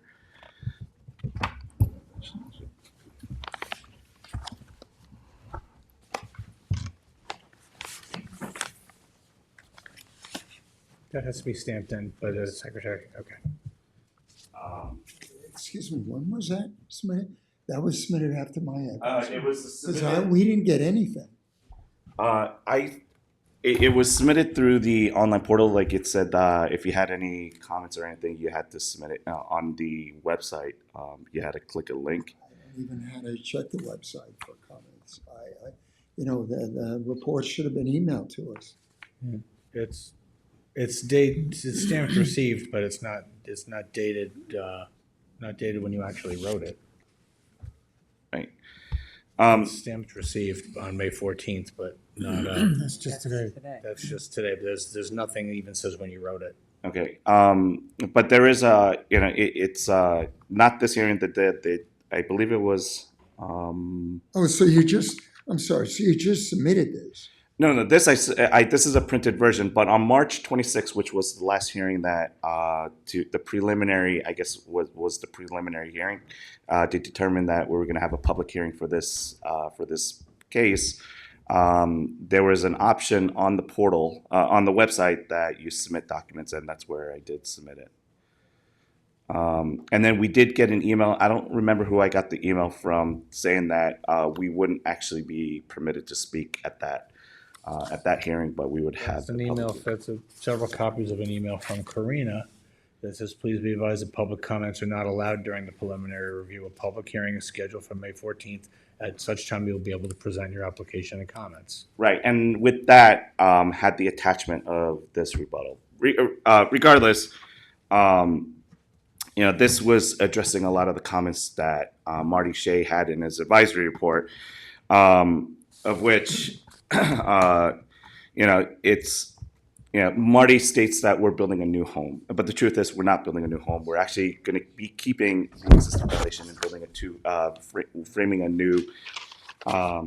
framing a two-story house, in addition to adding piles and foundation to it. We look at that as like a new. That's a new home.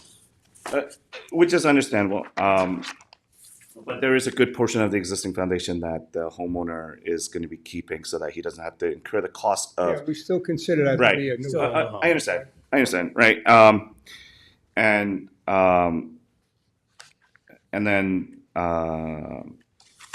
there was we do want to bring up a point that, prior to purchasing this lot, the homeowner did go down to the building department, did have an expediter look into this property, and in all the title searches and everything, did not find any violations or any any issues with this property, which is why he purchased this property. And then it was later on he's finding out, wait, there were these violations.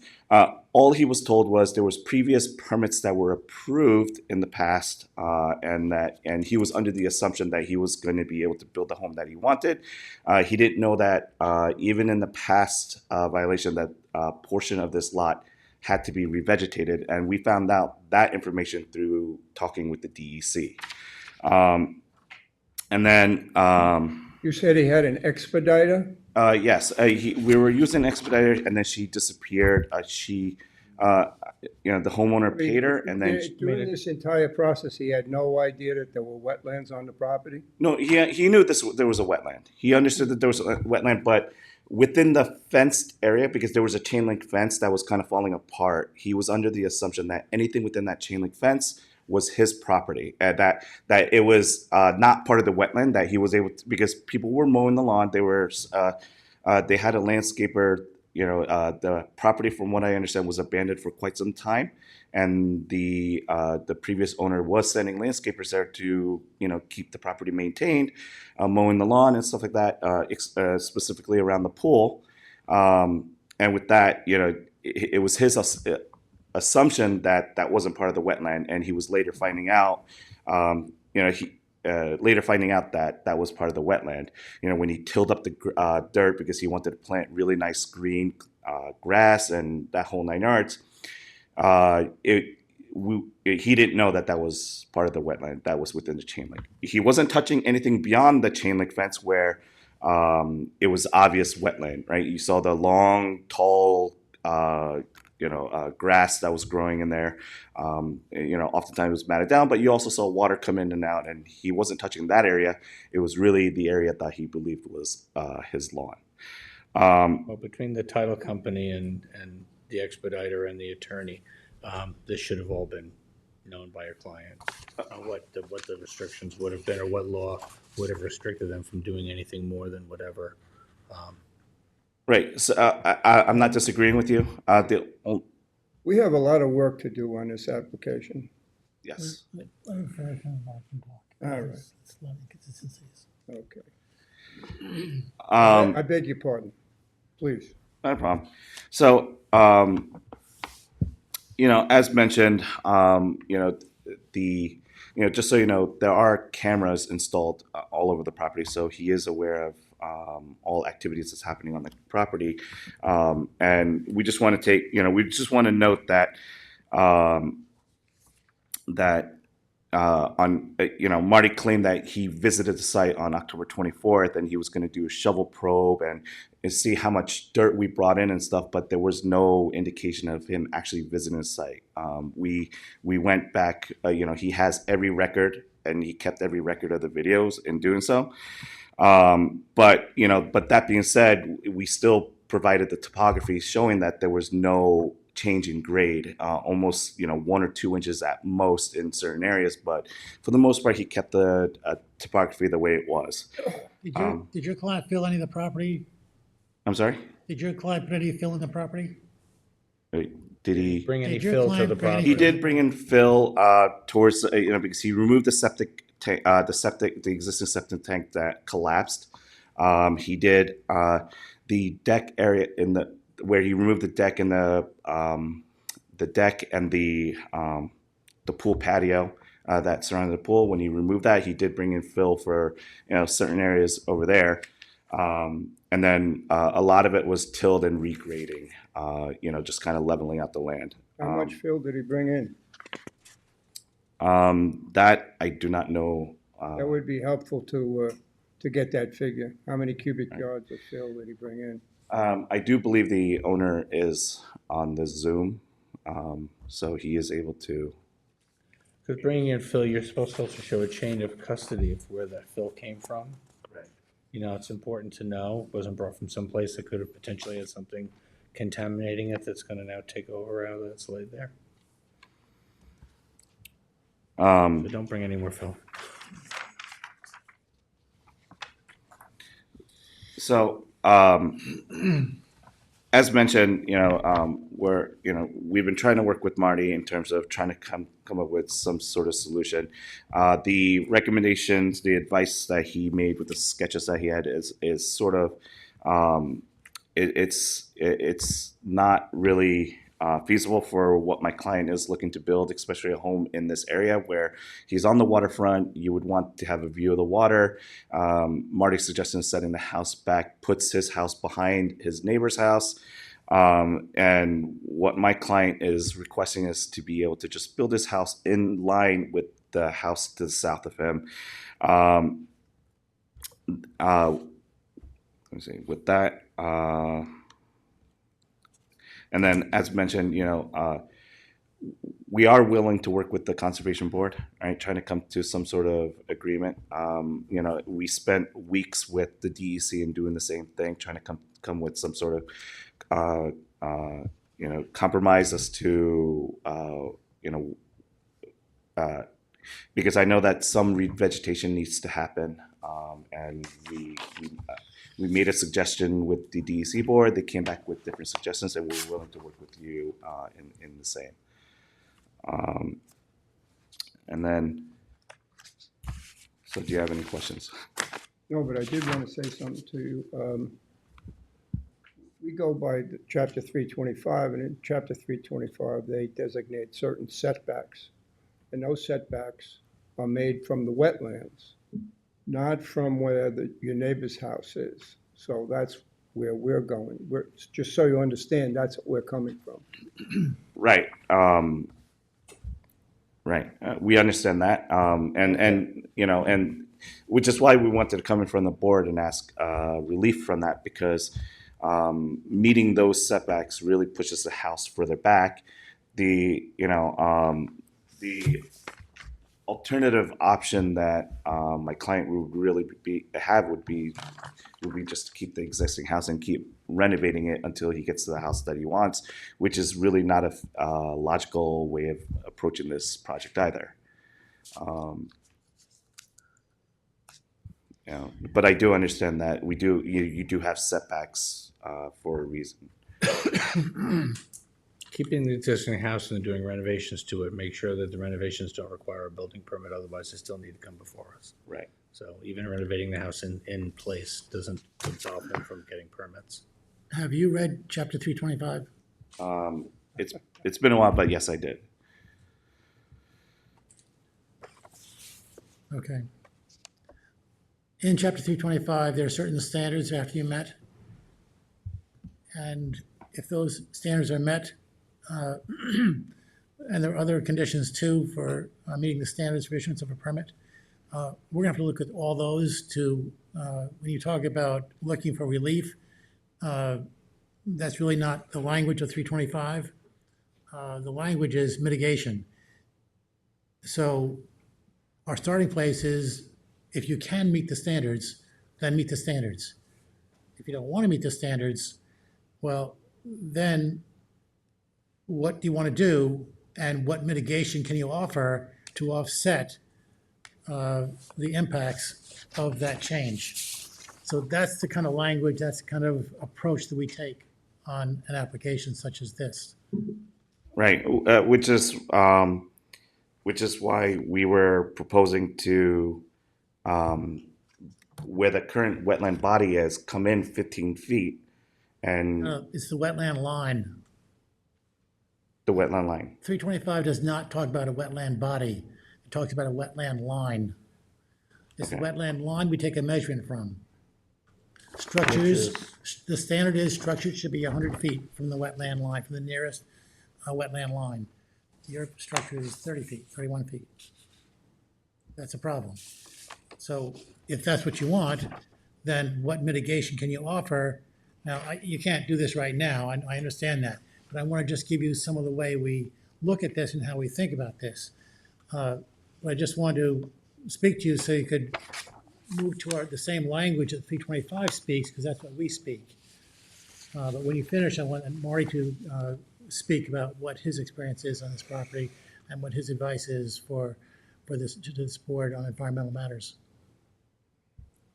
Okay. So, Anything else?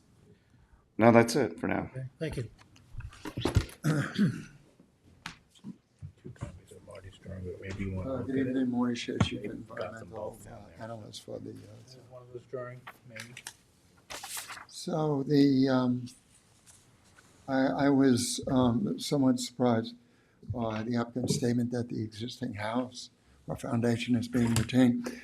The plans that have been provided call for a complete redevelopment of this property. There is a preliminary advisory report on file dated March 24, 2025. It's a 7-page report. I recommend that all board members read it thoroughly, as it gives a complete accounting of the activities related to this application.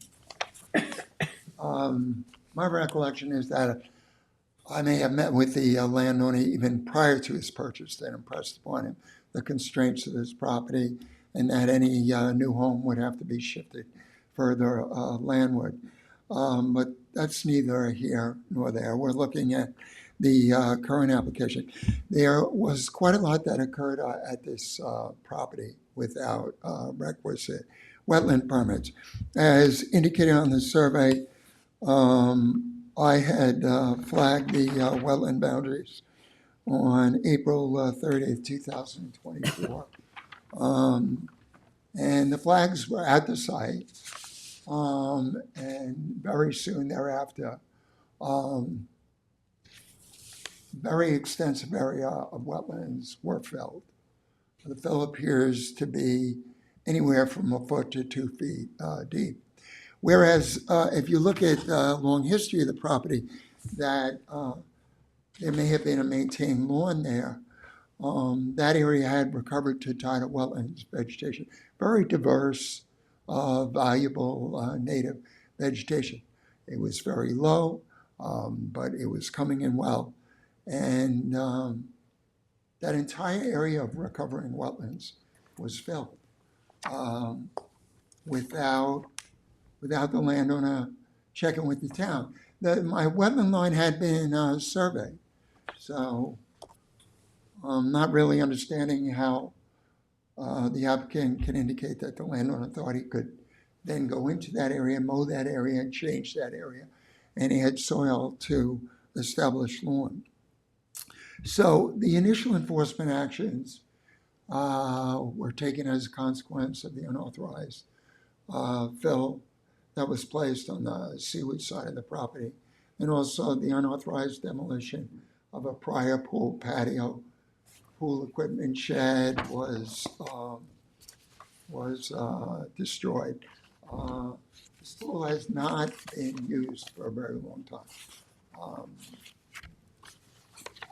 I can't think of anyone that would want to look to try and repair and reutilize the pool. The pool was built many years ago in wetlands. It's all wet around where the pool is. So the current house is a small house. It's not FEMA compliant. It's in a restricted flood zone. So the new house, of course, has to be FEMA compliant. So there's very little opportunity to use any of that existing home. I know that some of the original plans that were submitted appeared to show that they were going to try and use that home. The final plans that were submitted, as shown on the survey, last dated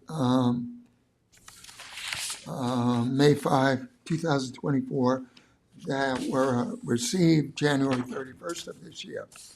It doesn't show that the existing home is being retained. It shows a complete redevelopment plan for this property. Very large house would be built, very large pool, covered and open verandas. The applicant apparently was ignoring the notice of violation and stop work orders because he then proceeded to bring significant quantities of fill onto the property on the landward side of the house. And today there's a newly constructed driveway on the landward side of the house.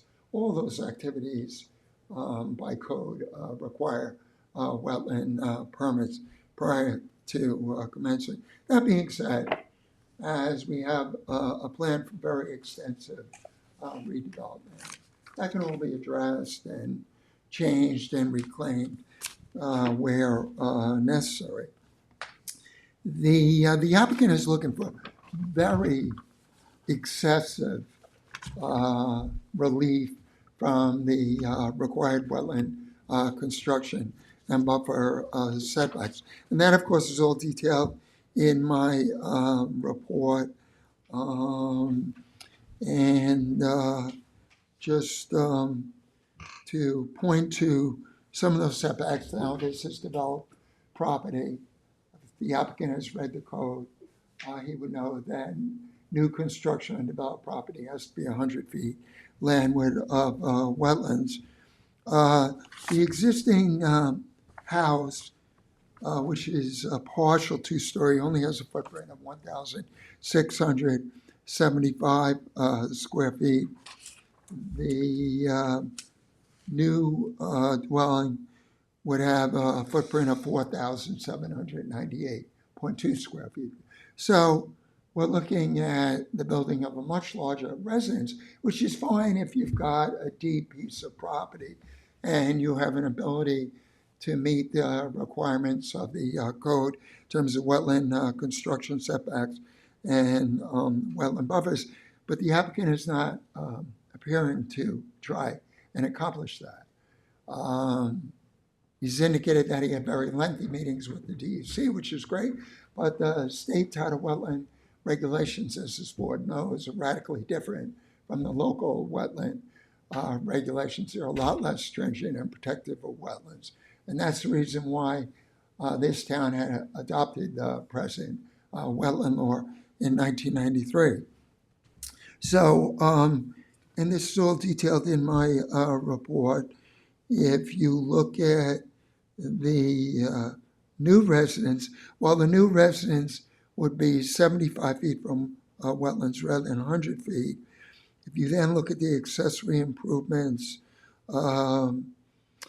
you look at the rear open veranda, which would only be 27 feet landward of wetlands.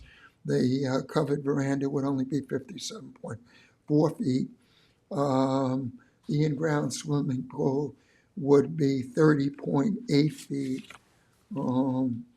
There is a stepped retaining wall that's being proposed at 24 feet. This falls far shy of what the requirements are by code. So when I get an application like this, what I first like to do is get a sense of what the applicant's needs and desires are in terms of a new home.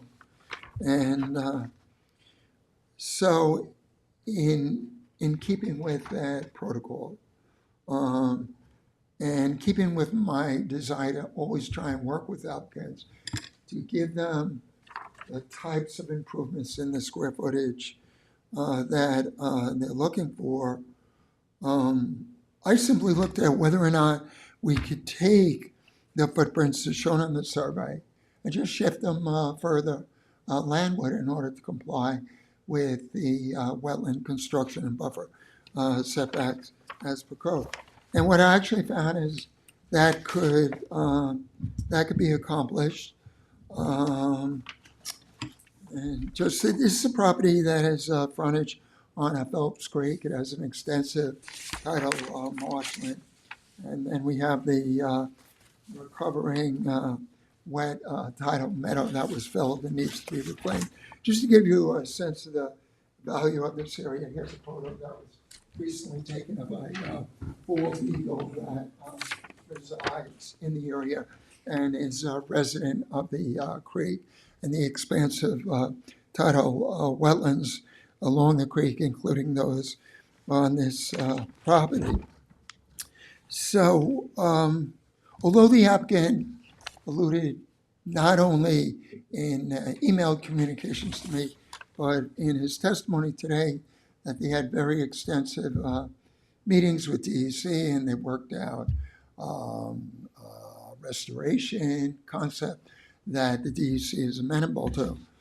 I have yet to actually receive a restoration plan for the damaged wetlands, which is somewhat unfortunate because the sooner we can get into a filled area and uncover that fill, the better chance that some of the existing vegetation that is under that fill will come back on its own rather than having to bring in a lot of nursery plants. So there is a great need for the applicant to come forward with a restoration plan for the fill wetlands. That would help considerably at this time in review of the application.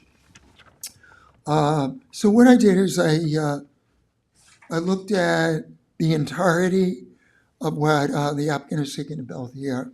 Look at the home with the attached garage, the various verandas, the pool, the driveway, and looked at whether or not there's a way to give them all that and comply with the code by simply shifting that further landward. And you can actually do that. The first sketch that I'll hand up shows that there's an ability to shift the exact home, the exact layout, further landward. Yes, you would reduce the size of the driveway, but still have an extensive driveway and comply with the minimum 100 wetland construction setback and minimum required 75-foot buffer.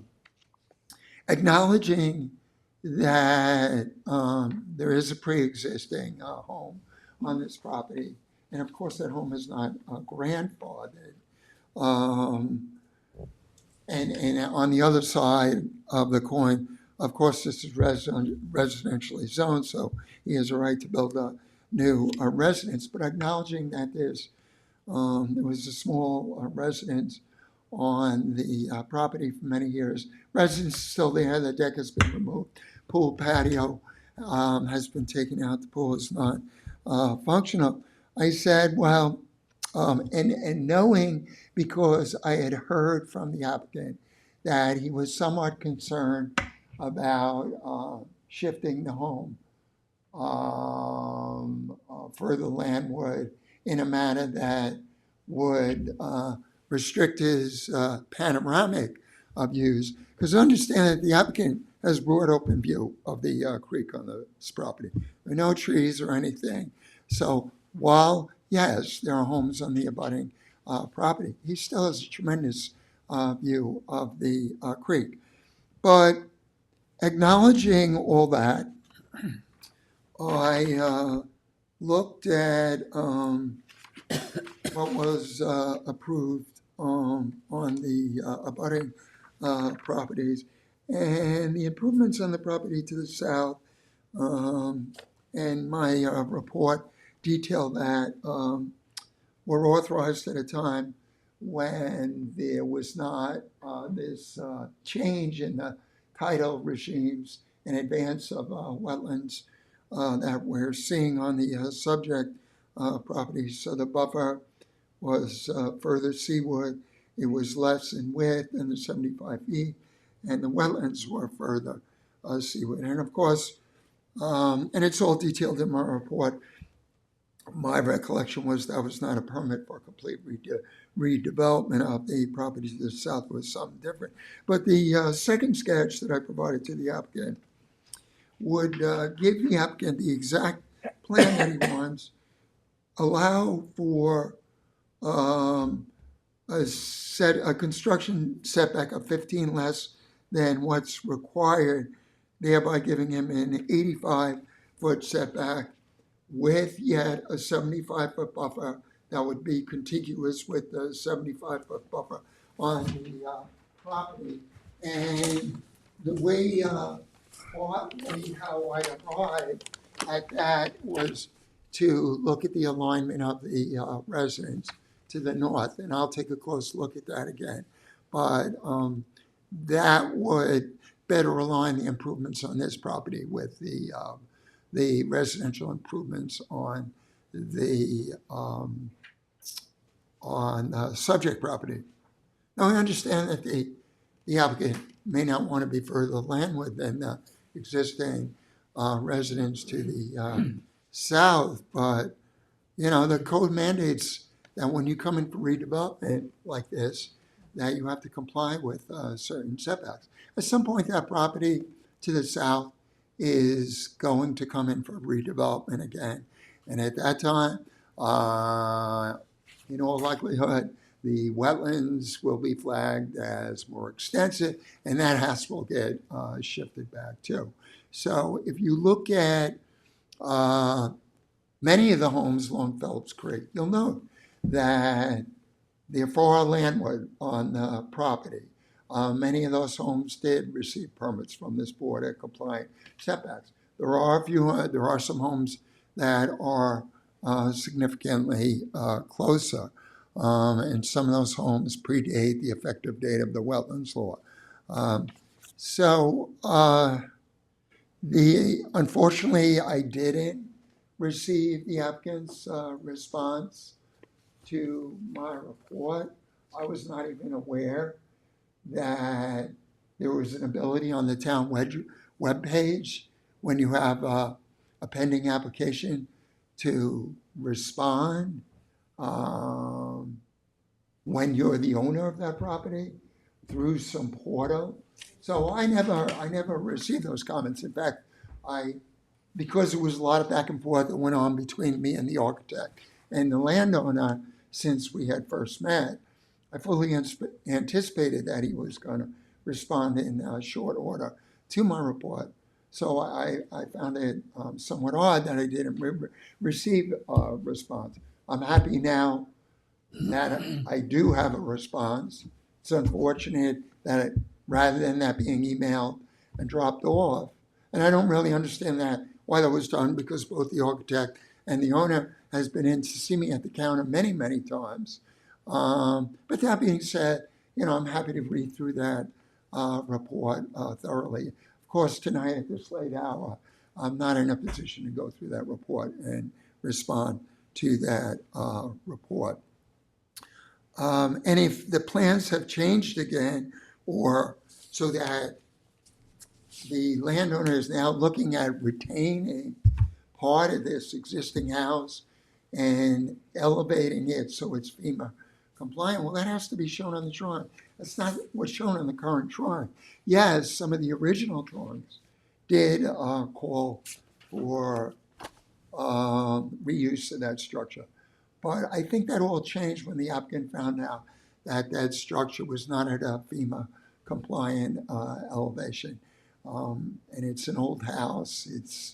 It's likely not very functional as part of a new energy efficient, larger FEMA compliant house. But if the current plan that is before me that says nothing, it doesn't even show the footprint of the existing house, nor say that the existing house is being retained, these plans are wrong, then they need to be corrected and resubmitted to me so that I'm reviewing the right project plans.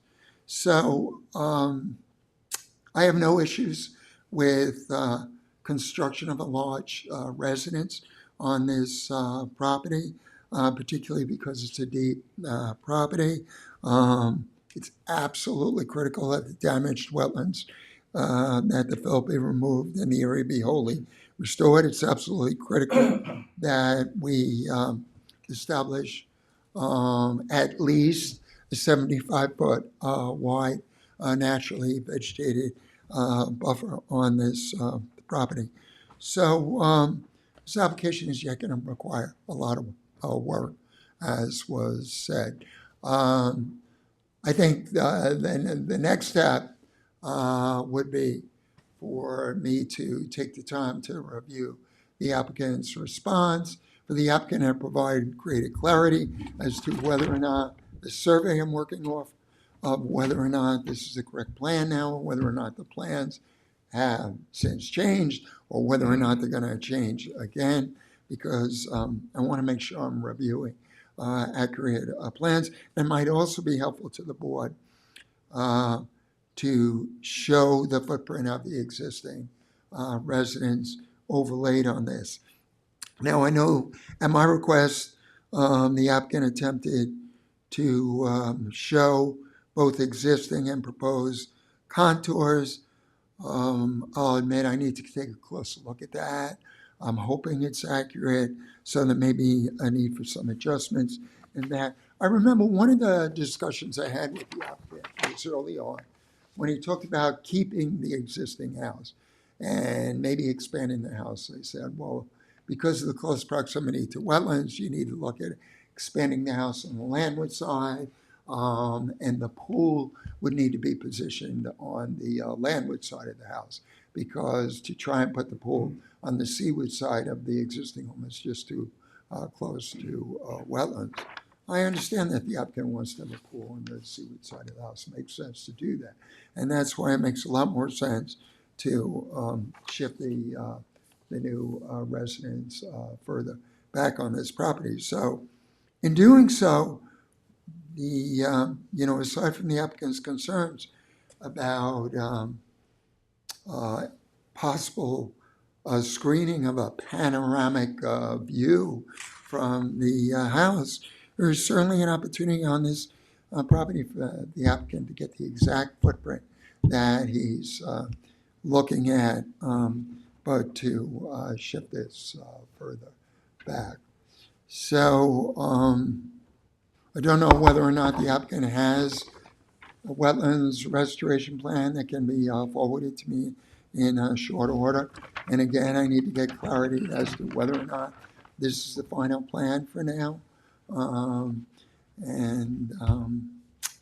I need to review his response to my advisory report from March 24.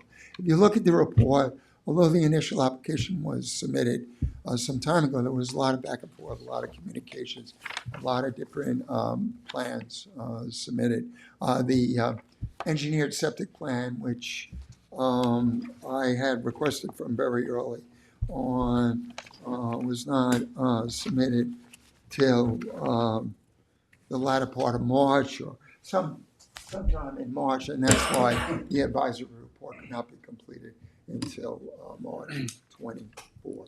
Thank you.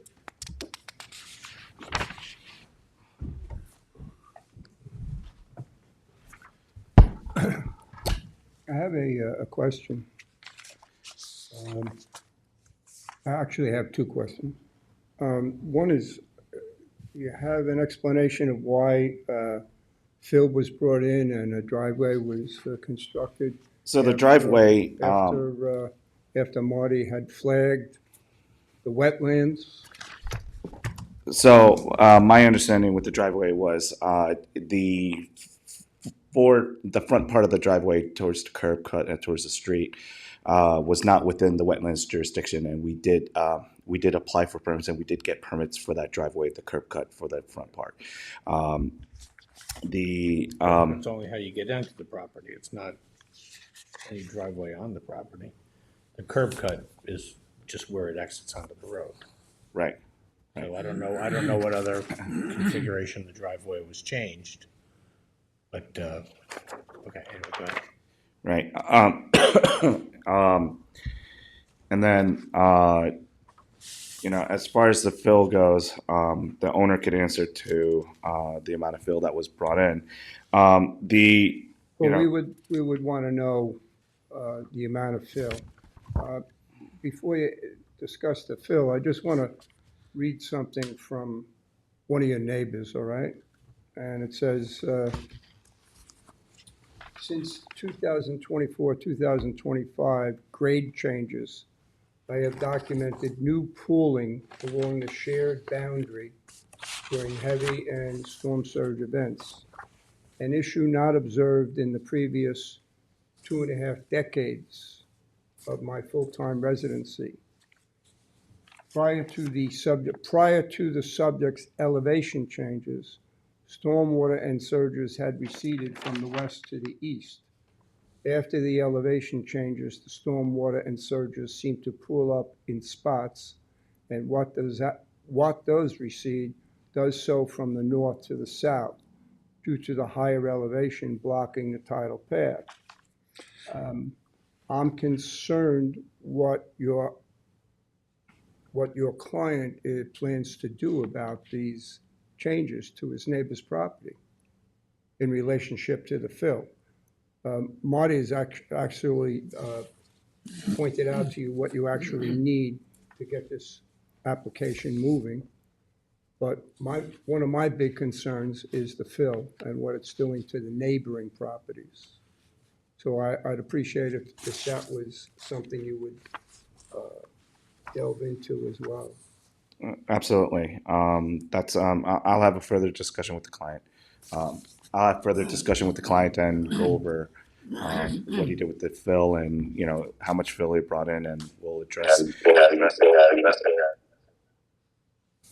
and then address any issues that the neighbor has in terms of pulling and everything. So I guess we could get a report of that, what he's saying, and just so that we can. Oh, this is public knowledge. You know, in response to what Marty said earlier, just so you know, we did submit the revegetation plan and everything back in January 17, 2025. Plans were dropped off to the town. Mike, the owner, did drop it off, and I did email Marty, which he didn't respond to, by the way, and the email stated, regarding 24 Sunset Avenue, East Quogue, we have met with the DEC numerous times via Zoom conference regarding DEC wetland permit application. Please find the attached site plan that has been agreed upon between the owner and the DEC supervisor, biologist, and analyst, et cetera, et cetera. So there is an email, and that went unanswered since January 17. And there are other numerous emails that have gone unanswered. So we've been trying to work with Marty. We just don't get response back from him. The first time we had any sort of design suggestion or any assistance was that sketch that he gave us 2 days before the preliminary hearing that we had here. All right. Prior to that, all our meetings, every time we met with Marty and every time we submitted drawings or dropped off drawings at the town, the only thing he would talk about is how much the neighbors are complaining about this property, that we could put the pool at the front of the property in the front yard, and that and those were the only things that he would really talk to us about. So it was a very difficult, you know, just trying to get some sort of feedback to say, hey, you know, there's multiple emails, and it does say it in the rebuttal here, saying that, hey, we asked you, you know, what do you think of this plan? What do you think of this plan? Not once did he say, all he would say is, oh, you need to revegetate, you know, you're gonna have to restore the land, but he would not talk about the setbacks. He would not talk about anything pertaining to chapter 325. All right, so this has been going on for since the time that the owners have purchased this property. We've been trying to figure out what we can do and what we can't do, to a point where we just had to submit, and then even then it's been kind of pulling teeth, just trying to get some sort of response, to only finding out 2 days before the preliminary hearing, this is what you can and can't do. You have to pardon me, but that does not sound, I'm not being defensive here, but that does not sound like Marty's behavior. I haven't seen that or heard of that in So we have 20 some odd years I'm on the board. So we have the emails to show that it hasn't been responded to. We put in a timeline and a calendar of when we submitted dropped off drawings, and it's in that report that I gave to Marty. You know, and in terms of stop work order, every time I've dealt with stop work orders, you know, there's usually a red sticker or posting put on the house or on a post or something. There was no stickers ever put on the house. There is a house still there. He could have just put a red sticker and say stop work order. From my understanding, the owner has never received any notices, mailings, or tickets regarding, or violations regarding stopping stop work order, right? So it's sort of like, you know, if you don't tell him, and if you don't put a sticker telling him that there's a stop work order, then he doesn't know that there's a stop work order. There's an email here from the owner of 17 Sunset Avenue that they saw a stop work order posted, but that didn't stop you from bringing in truckload after truckload of fill maneuvering onto the neighbor's property to get onto yours and crushing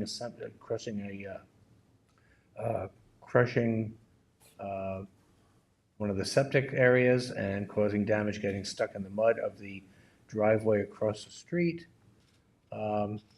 So this neighbor is saying there were stop work orders posted and that they were ignored by the vehicles bringing truckload after truckload of fill, even I on think- Sundays. I think we're not They gonna have their make time, any so, more progress tonight. yeah, you're gonna have to Understood. look, Let's put an end to this now. There's been some communication issues. We'll just call it that. But there's a lot of work that needs to be done. Marty needs to look at this response. There needs to be more back and forth to understand, and it needs to be clear. It'd be good for you to make it absolutely clear, what do you want to do on this property? When I'm listening to this tonight, I don't know what you want to do. There are too many plans. Let's get one plan. This is what you want to do. And then we'll start there and move from there. We can't look at several plans simultaneously. It doesn't make any sense because everything's interrelated.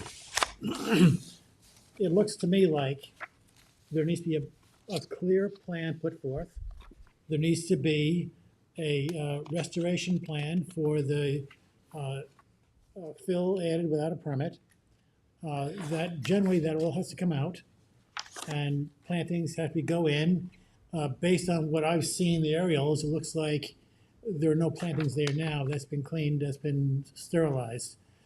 But there should be wetland or buffer plants there, because most of that is in the buffer zone. Some of that cleared area may actually be in the wetlands. So all that needs to be put forth on a plan.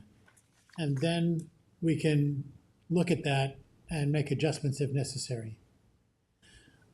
So let's adjourn, and let's adjourn this to a later date. But in between, there needs to be some communication. If you don't get a response from Marty, I'd say email him again or call him or something. I know in my own life, sometimes I don't get emails. Sometimes they go to the junk letter file. Sometimes they just get lost somewhere. And so stuff happens. I don't know what happened here. We can't undo what's happened. but you'll have copies of staff sketch on what they believe is the most appropriate rendition of your plan. And you should probably try to address that in your renovation rather than continuing to push forward on the one that you know is not being looked upon favorably. Just look at what staff is applying the law to and saying, we don't think that what you're asking for is appropriate, but according to the law and the setbacks from wetlands, this is what we feel would be approvable. Start with that.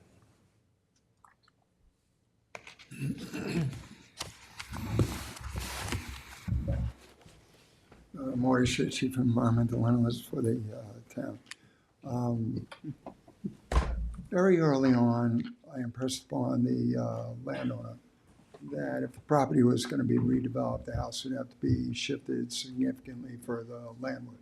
It's really unclear to me as to whether the landowner or the architect didn't take the time to review the code and review the required standards. But I certainly had told him that. He wasn't happy about that. That was my recollection.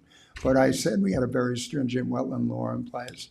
And that's why I said if you were going to keep this house, the pool would have to go on the roadside of the house. The addition would have to be on the roadside as well. When I do an advisory report, I do a very exhaustive review of everything that we have on record. And I tried to go over every single email that I had. And the one email where there's discussion about meetings with DEC and there's an attachment, the attachment was not a revegetation plan. It was another copy of a former site plan that had been submitted. But I'll look at the applicant's comments, but you'll see in my report, I try to give you a very clear history of what occurred here in terms of emailed communications back and forth. If I missed one, my apologies. But I don't treat these applications lightly. I try and do the most honest job I can in terms of accounting of the history of the application. The application took some time. The applicant's plans got changed. It was unclear to me as to what the applicant was doing. I think very early on, I asked for a survey. I don't know that I got that till later. So, I even now standing here, I think that survey is what the current project plan is. But, I heard some testimony about keeping the house again. So I need to get 100% clarity as to what the plan is. If that's not the correct plan, then the applicant should, as soon as possible, get me a correct plan. And the plan has to show the dimensions, has to show the wetland setbacks, so that I don't have to spend an incredible amount of time reviewing these project plans. Thank you. Okay. Now, we don't need a survey for these plans necessarily at this stage. But the most important part of the plan is clarity. We look at, and the law calls for setback lines. So for the structures that you want to build, make sure there's a setback line that's, it should be as close to scale as possible, but it has to be an accurate setback line. Can I I just wanted to offer that this survey is great in terms of showing all the dimensions, showing the closest wetland setbacks. Some of the earlier plans are more difficult to work with. So it's actually best for you to continue to work with the survey if there are any changes you need to make to it. If not, just let me know. That's fine. So actually, this survey is great. Okay. It's much easier on a property like this to work off a survey and to work off the site plan drawings. Okay, and then there has to be some communication for emails that you say were sent, but Marty says was not received. So work on that in between now and the next time we get together. We have time on June 25th. There's nobody there. It can be all you. Does that work? Oh, That could work. Before I do that, I forgot to ask if there's anybody in the public like to speak on this application. There is no one here. Is there anyone? Yes, I would like to speak as the owner.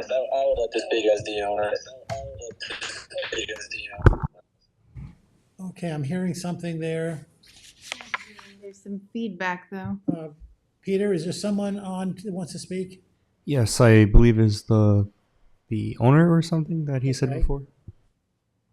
Okay. Yes, the landowner of the property. Okay, you may speak. So I purchased the property back in July of 24. Met with Marty a few times prior to purchasing the property. I was provided with a zoning analysis from InterScience regarding what the property was able to be done and what was not able to be done. Hired an expediter to go and do everything that we needed to do to provide us the correct information. Hired a closing attorney and had a title search done. In all those documents, nothing was pulled up and nothing was shown regarding any of a revegetation that needed to be done on the property for previous violations from previous homeowners that owned this home. The most recent previous owner was the owner at 22 Sunset, John Danzy. He purchased it from another homeowner that was actively maintaining the grass in the backyard. In the actual marshland was being mowed. And then on the inside of the chain link fence, that was continually being maintained. When we did a bunch of the research on it, nothing was shown on here. The DEC had further told us after we met with them a bunch of times, they further told us that the reason that the revegetation violations were never submitted, I guess, was because the town never submitted them properly to be shown as a revegetation plan. So it would have gotten pulled up in a title search or a closing attorney doing his research or any of their InterScience doing it in their zoning analysis. After that, we closed on the property. I had went down to go meet with Marty to formally present a plan that we were looking to do for the new home, showing the existing footprint with an overlay of the new home, showing the swimming pool coming out of the wetlands, mitigating any of the wetland issues that that current swimming pool would be causing, putting the swimming pool in the back of the house, away from the wetlands. Marty told me that the pool was grandfathered in. It's also on paperwork from InterScience that it's grandfathered in. It was also shown in the listing that that pool is currently grandfathered in, but we didn't want to leave the pool in that existing area because it's so far behind the house. We wanted to put it closer to the back of the house. When I showed Marty the plan that we were looking to do, I got a huge amount of backlash from Marty and screamed at me from the first time I met with him. And I don't know if it was like a joke or not, but I showed him the stuff that we wanted to do, and he literally yelled at me and then walked away from his podium area and apologized and said, "Let's start over." And said that everybody that is looking for relief is the people that ruin the environment, and went on and on and on about how I'm looking to ruin the environment by removing a swimming pool that's in the wetlands and put it out of the wetlands behind the house. His only suggestion was to put it in the front yard, and I strictly instructed him that we couldn't put it in the front yard because all the utilities were coming in through the front yard between septic, electric, water, propane system, communication. Everything was coming in from the front yard, and we couldn't put a pool in there because it's a non-conforming lot. It's under 150 feet. It's only 104 feet wide. So we couldn't put a swimming pool in there, have a driveway, and have all the utilities in the front. It would just be impossible. And then he told me to disconnect the garage from the house and move it away and put the swimming pool in the front of the house. So you would have a swimming pool basically in front of your front door, which is extremely odd, which would also require a variance because nobody on that road has a front yard swimming pool. I don't even know how you would fence in a front yard swimming pool with putting fences in your front yard around your front door. Based on that, I had asked Marty what other suggestions he has, hadn't give us any other further suggestions. I had asked the architect to just submit something to him just so we can get on the wetland permit board. So we submitted that in the later part of September. I didn't hear anything back from Marty for months. So far out that it went into March that I actually went down to the town to speak with him again. And he didn't even give me the time of day to speak or ask any questions. He literally walked up to his podium and said, "All right, yeah, it's great. I see you. I'll get to you," and just walked away. It takes me 2 hours to drive there and almost an hour to wait there. And I couldn't even speak to him for 5 minutes about anything that was going on and why it was in such a huge delay. After we did that, we got some kind of communication back from him, and he then put it on the board for March. I think it was the later part of March or April. I forgot what the exact date was. But being on that part, we had met with the DEC. They had recommended to us to revegetate the backyard and mitigate any of the wetland loss that was from previous homeowners. So when we came in, we provided them the whole entire wetland preservation plan to the DEC. They basically showed us what they wanted, showed us what plants they were requesting. We gave them a plan back. This is about 4 or 5 meetings worth. We gave them the plan back. They agreed to it. They approved the permit. We submitted that to Marty. In the interim, we got our septic plan submitted to the Board of Health, got that approved, submitted that to Marty. So he had said that he couldn't provide a report based on the septic plan not being submitted, which is totally untrue because that septic plan was submitted back in January. So he's saying that he couldn't do that because it was only submitted in March, which is, again, not true. And after we didn't hear from him for months and months and months, myself and the architect would go down to the town or email him and call him, and we'd get zero response back. We have emails showing that based on comments from a stop work order, we were cleaning up the back of the property. There was a bunch of overgrown brush and shrubs around a pool that was non-native plants. We removed those. We started to remove a dilapidated patio that was overtaken by weeds and debris. This property's been vacant for, according to the neighbors, 20 or 30 years, and has been an exorbitant amount of time that's just been sitting. And many of the neighbors have dumped debris on it. There's been landscape debris. There was floated up debris. There was a rotted floating dock, and part of the dock that was there in the actual marsh wetlands, we removed that part of it. The chain link fence was sitting there, half knocked over and rusty. We removed that. On the left side of the property, where it abuts the 22 Sunset, there was 3 layers of chain link fence with debris growing all in it, vines, poison ivy, thorn bushes. We removed the 3 chain link fences that were in between all the debris. We removed numerous dumpsters of construction debris that was all over the property. There was broken trees, knocked down trees. We removed that. Didn't realize you needed a permit to remove a patio that doesn't require a permit to be installed. There was a rotted deck that was sunk. There was holes in it. Again, trees growing through it. There's a bunch of debris in the back of it. We started to remove the deck. We started to rototill the back of the area to provide a new area for the lawn. There's a lot of debris in the backyard that we removed as well. We got a code enforcement showed up one time. One of my employees was there in a skid steer. Asked him what he was framing. There was one person, one skid steer on the job site, one pickup truck. There was no framing tools. He asked why. The neighbors called and said he was framing stuff, and my employee invited him in and said, "You can look around. There's no new materials here. There's no construction materials. There's no framing crew. There's no nail guns. We don't even have electric on the property." And the guy literally looked for 2 seconds and said, "Nope, I don't hear any nail guns. Continue doing what you're doing," as he was cleaning up the front yard with cleaning up the overgrown trees and brush that was knocked down and just debris that was in the front yard as well. So that was the one time we got communication from them. I got a letter in the mail to my home residence that I'm currently in Miller Place. That was the first time it was a notice of non-permitted work, and I think it was wetland. I don't remember the exact terminology, but we responded back to that, and right after that was done, that was in the beginning to middle part of September, we had filed a wetland permit and started to work on all the process with Marty.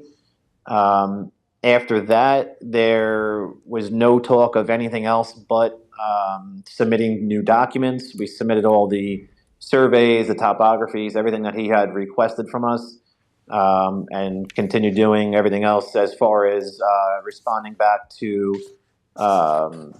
There was a code enforcement guy that showed up and said he was going to put a stop work order if we continued working.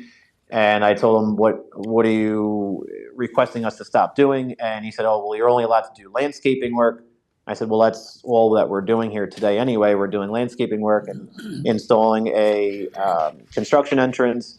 And the code enforcement gave us a ticket for non-permitted work in a apron. We had went to the highway department that exact day and asked them, "What do we have to do this?" And they said, "No, you're required to install a construction entrance. That ticket's non-valid. You should probably start working on doing your permit anyway, because it's better to do it now than do it later." So we applied for the permit and did all that.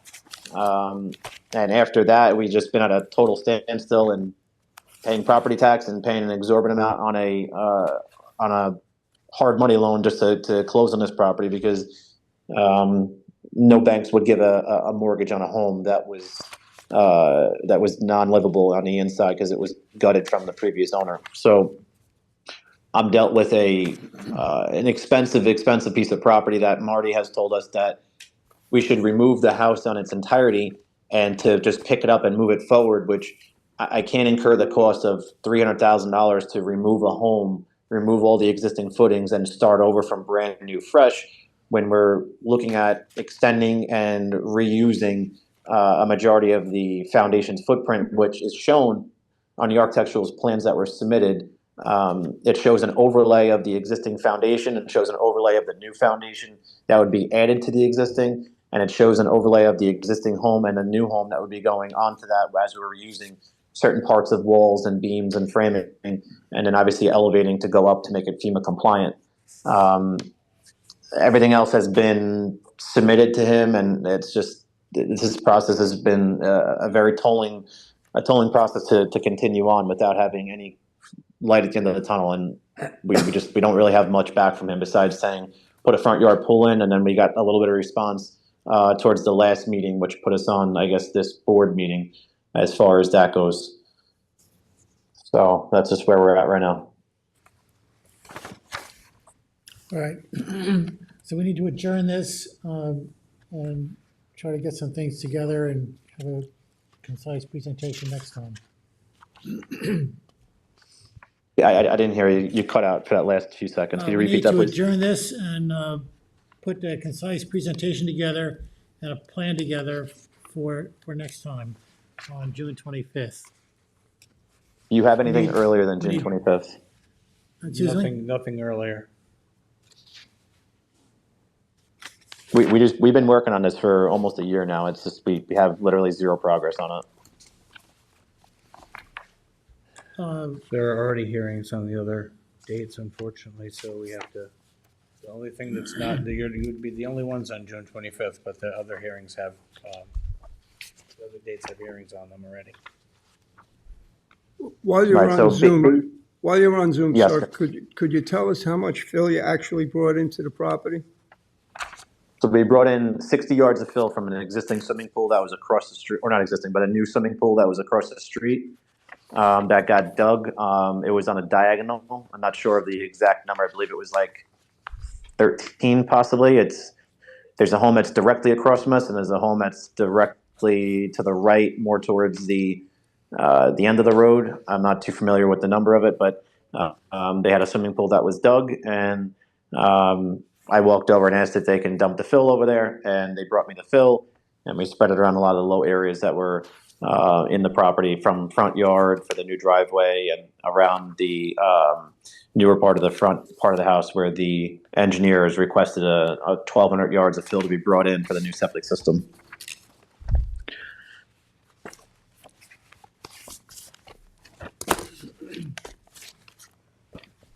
So, then number one, please don't do any more work within 200 feet of the wetlands until we get a plan together. We haven't did anything in the last probably 5 months. And everything that we have done in the last previous time has been on the front yard of, we planted new trees and we planted new bushes along the property line and just basically put in landscaping. And next, we'll adjourn this to June 25th. In the meantime, we just need to have some communication to make sure both the office and your program are meshed so that the communications are going both ways. It sounds like we're missing some communications. And then we'll try to work all this out next meeting. Right. Yeah, I would appreciate that. I mean, there's nothing more that I'd like to get this done as soon as I can. So, I mean, I would call Marty when he didn't answer, and I would just get no feedback. I mean, it took me months to actually finally hear back from him. I actually went down to the town and spoke to another person about the lengthiness of it, and that's only when it started to push it ahead and get into the March meeting. Thank you. Okay. So I was told in the beginning it takes usually 4 months to get anything onto the board, and it took us almost 8 months. All right. Is there a motion to? Motion to adjourn to June 25th, 2025. Second. All in favor? Aye. Opposed? Thank you. Have a good evening.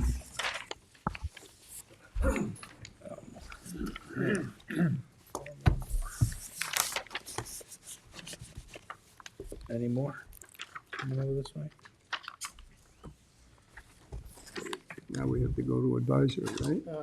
Advisory is next. Now, on the, That will take a few seconds. Probably somebody suing us.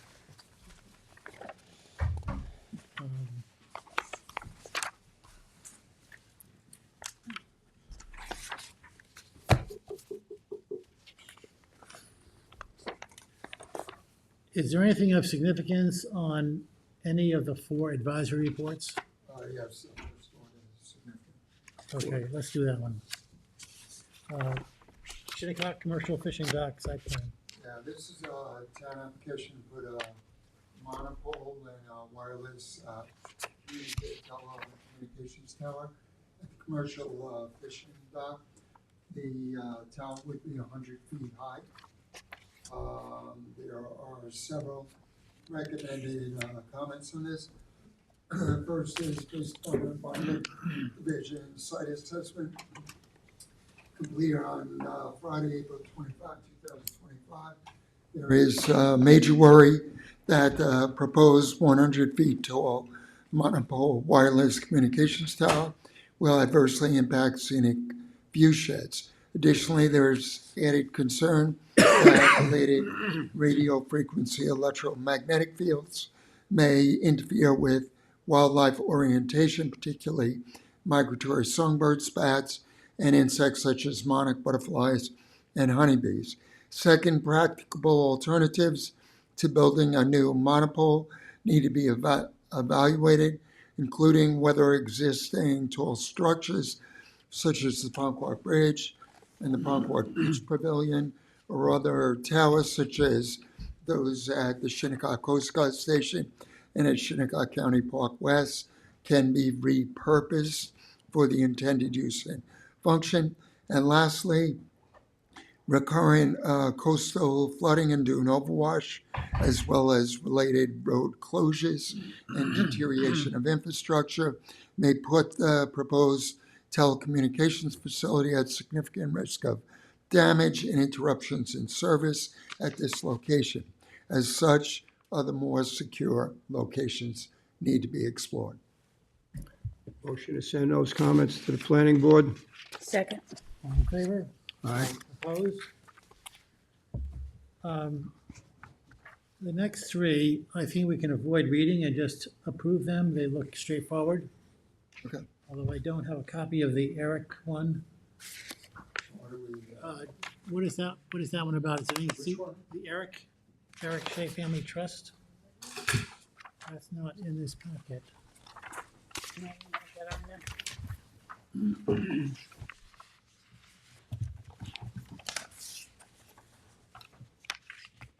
Is it not in the packet? No, it's not. I'm sorry, I don't have the agenda with me. I can pull it up, but it's definitely. Yeah, I can speak to this one. There are no issues with this application. This is an oceanfront home in Southampton.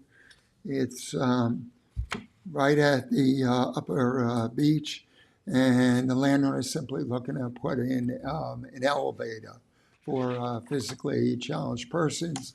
It'll require some relief in terms of installation of new joists and pilings. It's all in the immediate restricted coastal erosion hazard area. House has been there for many years, so there are no issues with that. Okay, is there a motion to approve all three ZBAs and send those documents to the ZBA? So moved. Second. All in favor? Aye. Opposed? The administrative wetland permits in your packets. Resolution conditional approval A 023022. Jerome Savadier, any discussion? Move to issue. Second. Resolve that a conditional wetland permit approval be granted to Jerome Savadier for the proposed project on the terms and conditions for the all in favor? Aye. Opposed? A 024065 191 Highland LLC, any discussion? Move to issue. Second. Resolve that a conditional wetland permit approval be granted to 191 Highland LLC for the proposed project on the terms and conditions of forth therein. All in favor? Aye. Opposed? A 024072 Sergio Euro, any discussion? Move to issue. Second.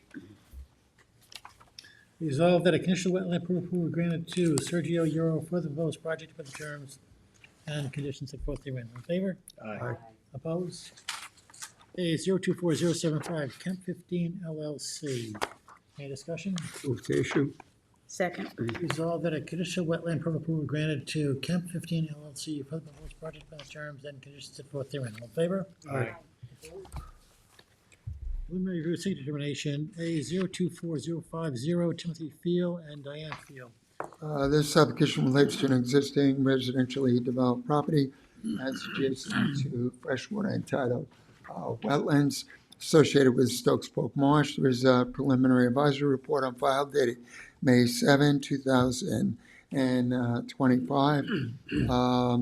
The applicant is proposing residential improvements, which in their virtual entirety are compliant with required setbacks. They will be establishing a compliant covenanted restored buffer. So there is sufficient information.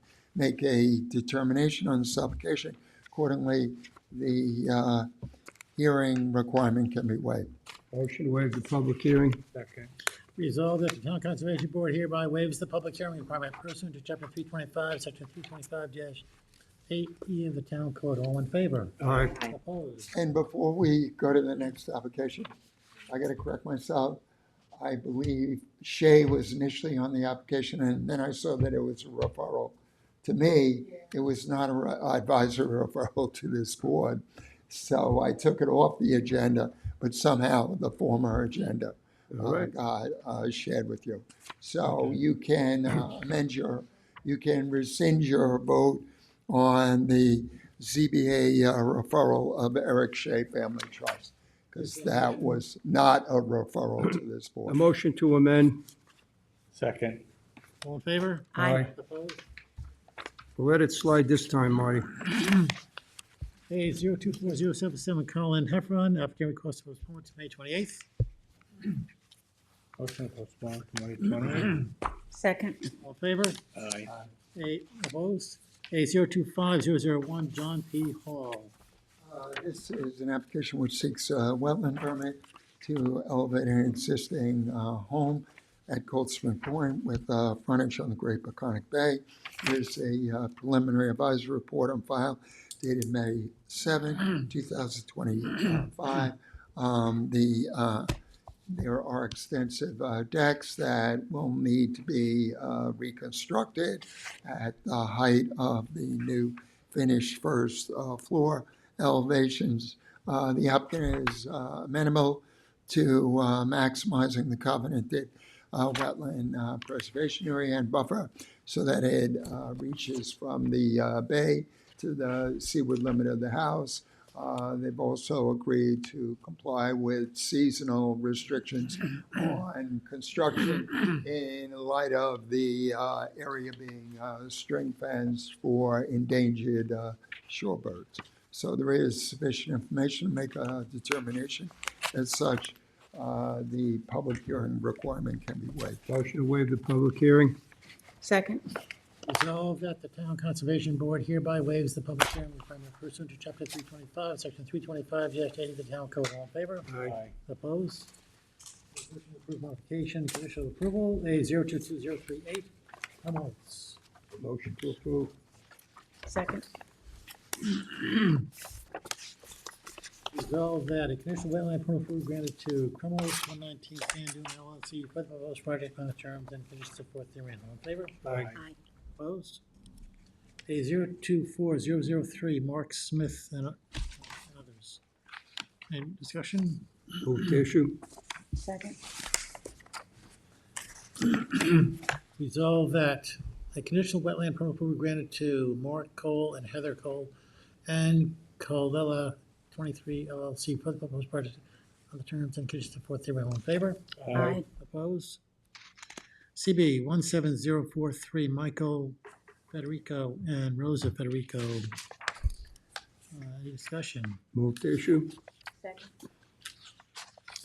Resolve that a wetlands permit approval, resolve that a wetlands permit modification be issued to Michael Federico and Rosa Federico for the proposed project on the terms and conditions set forth therein. All in favor? Aye. Opposed? CB 22003, the Dominique Levy Trust. Any discussion? Move to issue.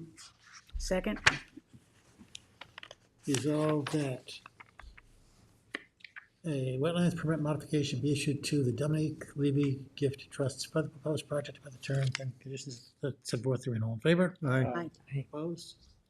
CB 22050, Attilo Soma and Mary Beth Soma. Any discussion? Move to issue. Second. Resolve that a